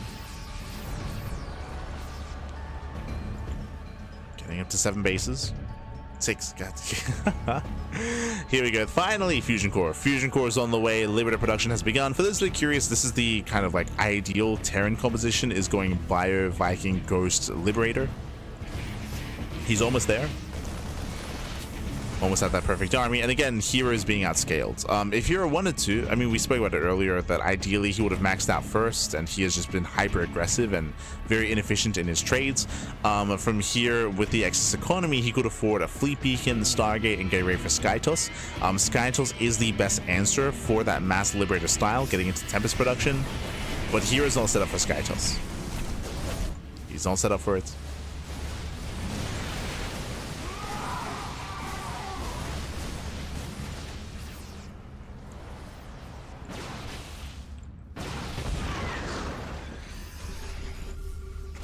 herO still trying to rally in.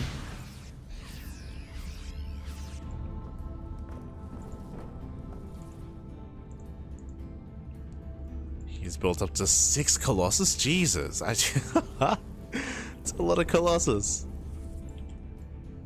Usually you want to be sprinkling in some disruptors. There we go. 1 Colossus goes down. The Liberator is exposed. So we got some extra hits in. There we go. Storm does land. Nice EMP on the Colossus. Gets 2nd Colossus. He gets 2. He gets 3. 3 Colossus go down to 2 left. 2 Colossi remaining. And again, this is typically why you want to switch into Disruptors. Disruptors are safe against Vikings. They're safe against EMPs. It's typically what you want to switch into. If you don't, then you're kind of like stuck with a mid-tier army, and your goal is to just end it and to just break bases. But the problem is that herO is not breaking bases, right? He's not stopping the economy. He's not pushing into these bases, not winning these fights. herO is not overwhelming. He doesn't have momentum. Staying on this low-tech army can work if you have that momentum, right? If you're slowly, barely winning fights, and if you keep the pressure up, and if the Terran player cannot keep up production-wise or economically, then sure. But that isn't the case here. Like, that's not the scenario.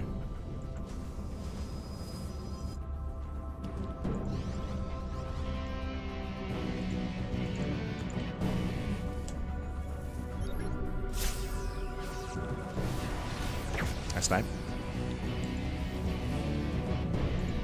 Snipe on the Templar.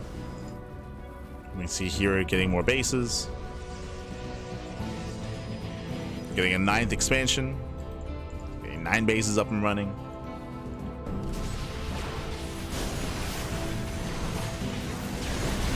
Nice EP. Yeah, very nice EP here in the Archon.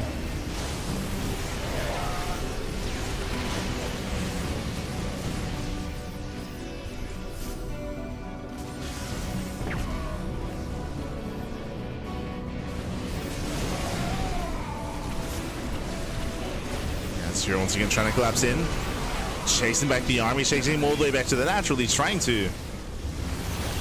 Oof, decent storm. Maybe decent storm, but a better spread. Yeah, storms are zoned away. All the Zealots get thrown. They get shut down. There are 0 head Templar left. So 0 Templar, 0 Storm. Which means, Clem, you can just commit. You can just commit in. He's waiting for more reinforcements. Ooh, a bit of a miss rally there with his production. The Vikings get another Colossus. Better spread here from Clem. He rushes forward, he stims in. Nice EMP once again on the Colossus. The EMPs are landing. Here he will lose the entire army for like, what, the 3rd or 4th time. So he'll lose all the Colossus. And this should be a strong enough fight where now Clem can counterattack. Previously, he would win fights, but he would be stuck in the center. Now would be the time to push. As he once again engages with herO. As Clem, he hasn't scouted the southern bases, but again, this base here is so vulnerable. This would be the base to move into.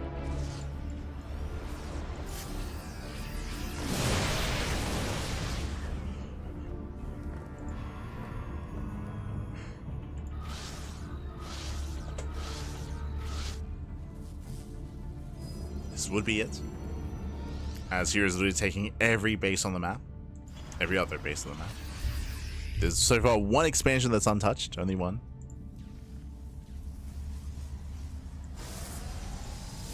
Oh, I guess in this one as well, true. Oh, this one. I keep forgetting about these center bases. Okay.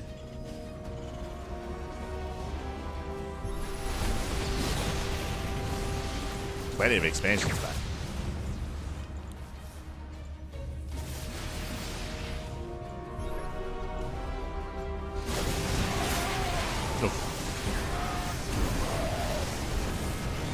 Jeez, yeah, the Vikings, they just punish. Once again, just giving chase. Just giving chase.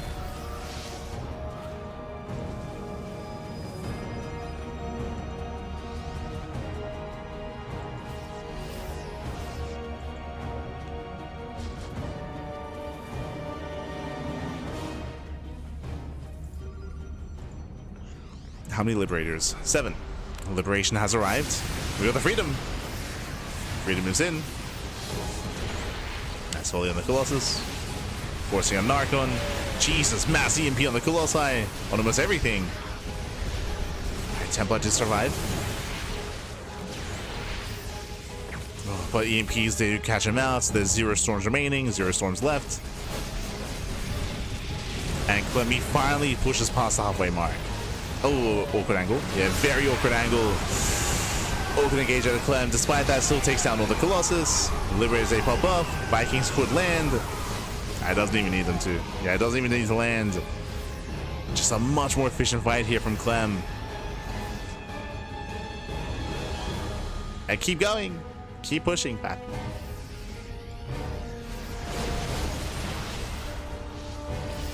He's pushing with his expansion.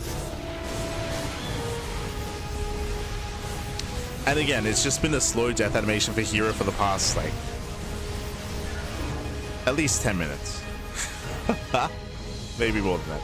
Ever since herO dove into this location here in between the 3rd and natural, ever since that moment, basically. It's just a really rough fight.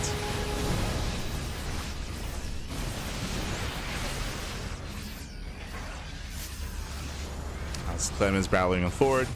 Again, it doesn't matter that hero's on 9 bases. What matters here is the army. Oh, nice storm.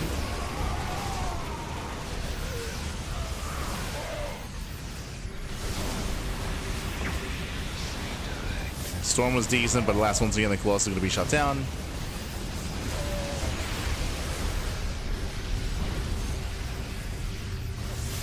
Why would he make disruptors? Going into disruptors does change the tempo of the kind of style that you're playing. It is herO being stubborn. That's all it is. Like there's a reason why there's no disruptors. There's a reason why there's no fleet beacon. It's because the goal here was to kill, was to end it early. Obviously, as time goes on, you get this feeling in the back of your mind that's like, oh, this is not working. But you know what? herO, he's committed, Pappy. He is the most committed person out there. Okay. He will stand by you through thick and thin. Everything's catching fire. The world is crumbling around you, and herO, now he will commit. He will not falter. He's loyal to his style. He's beautiful. He will not take her.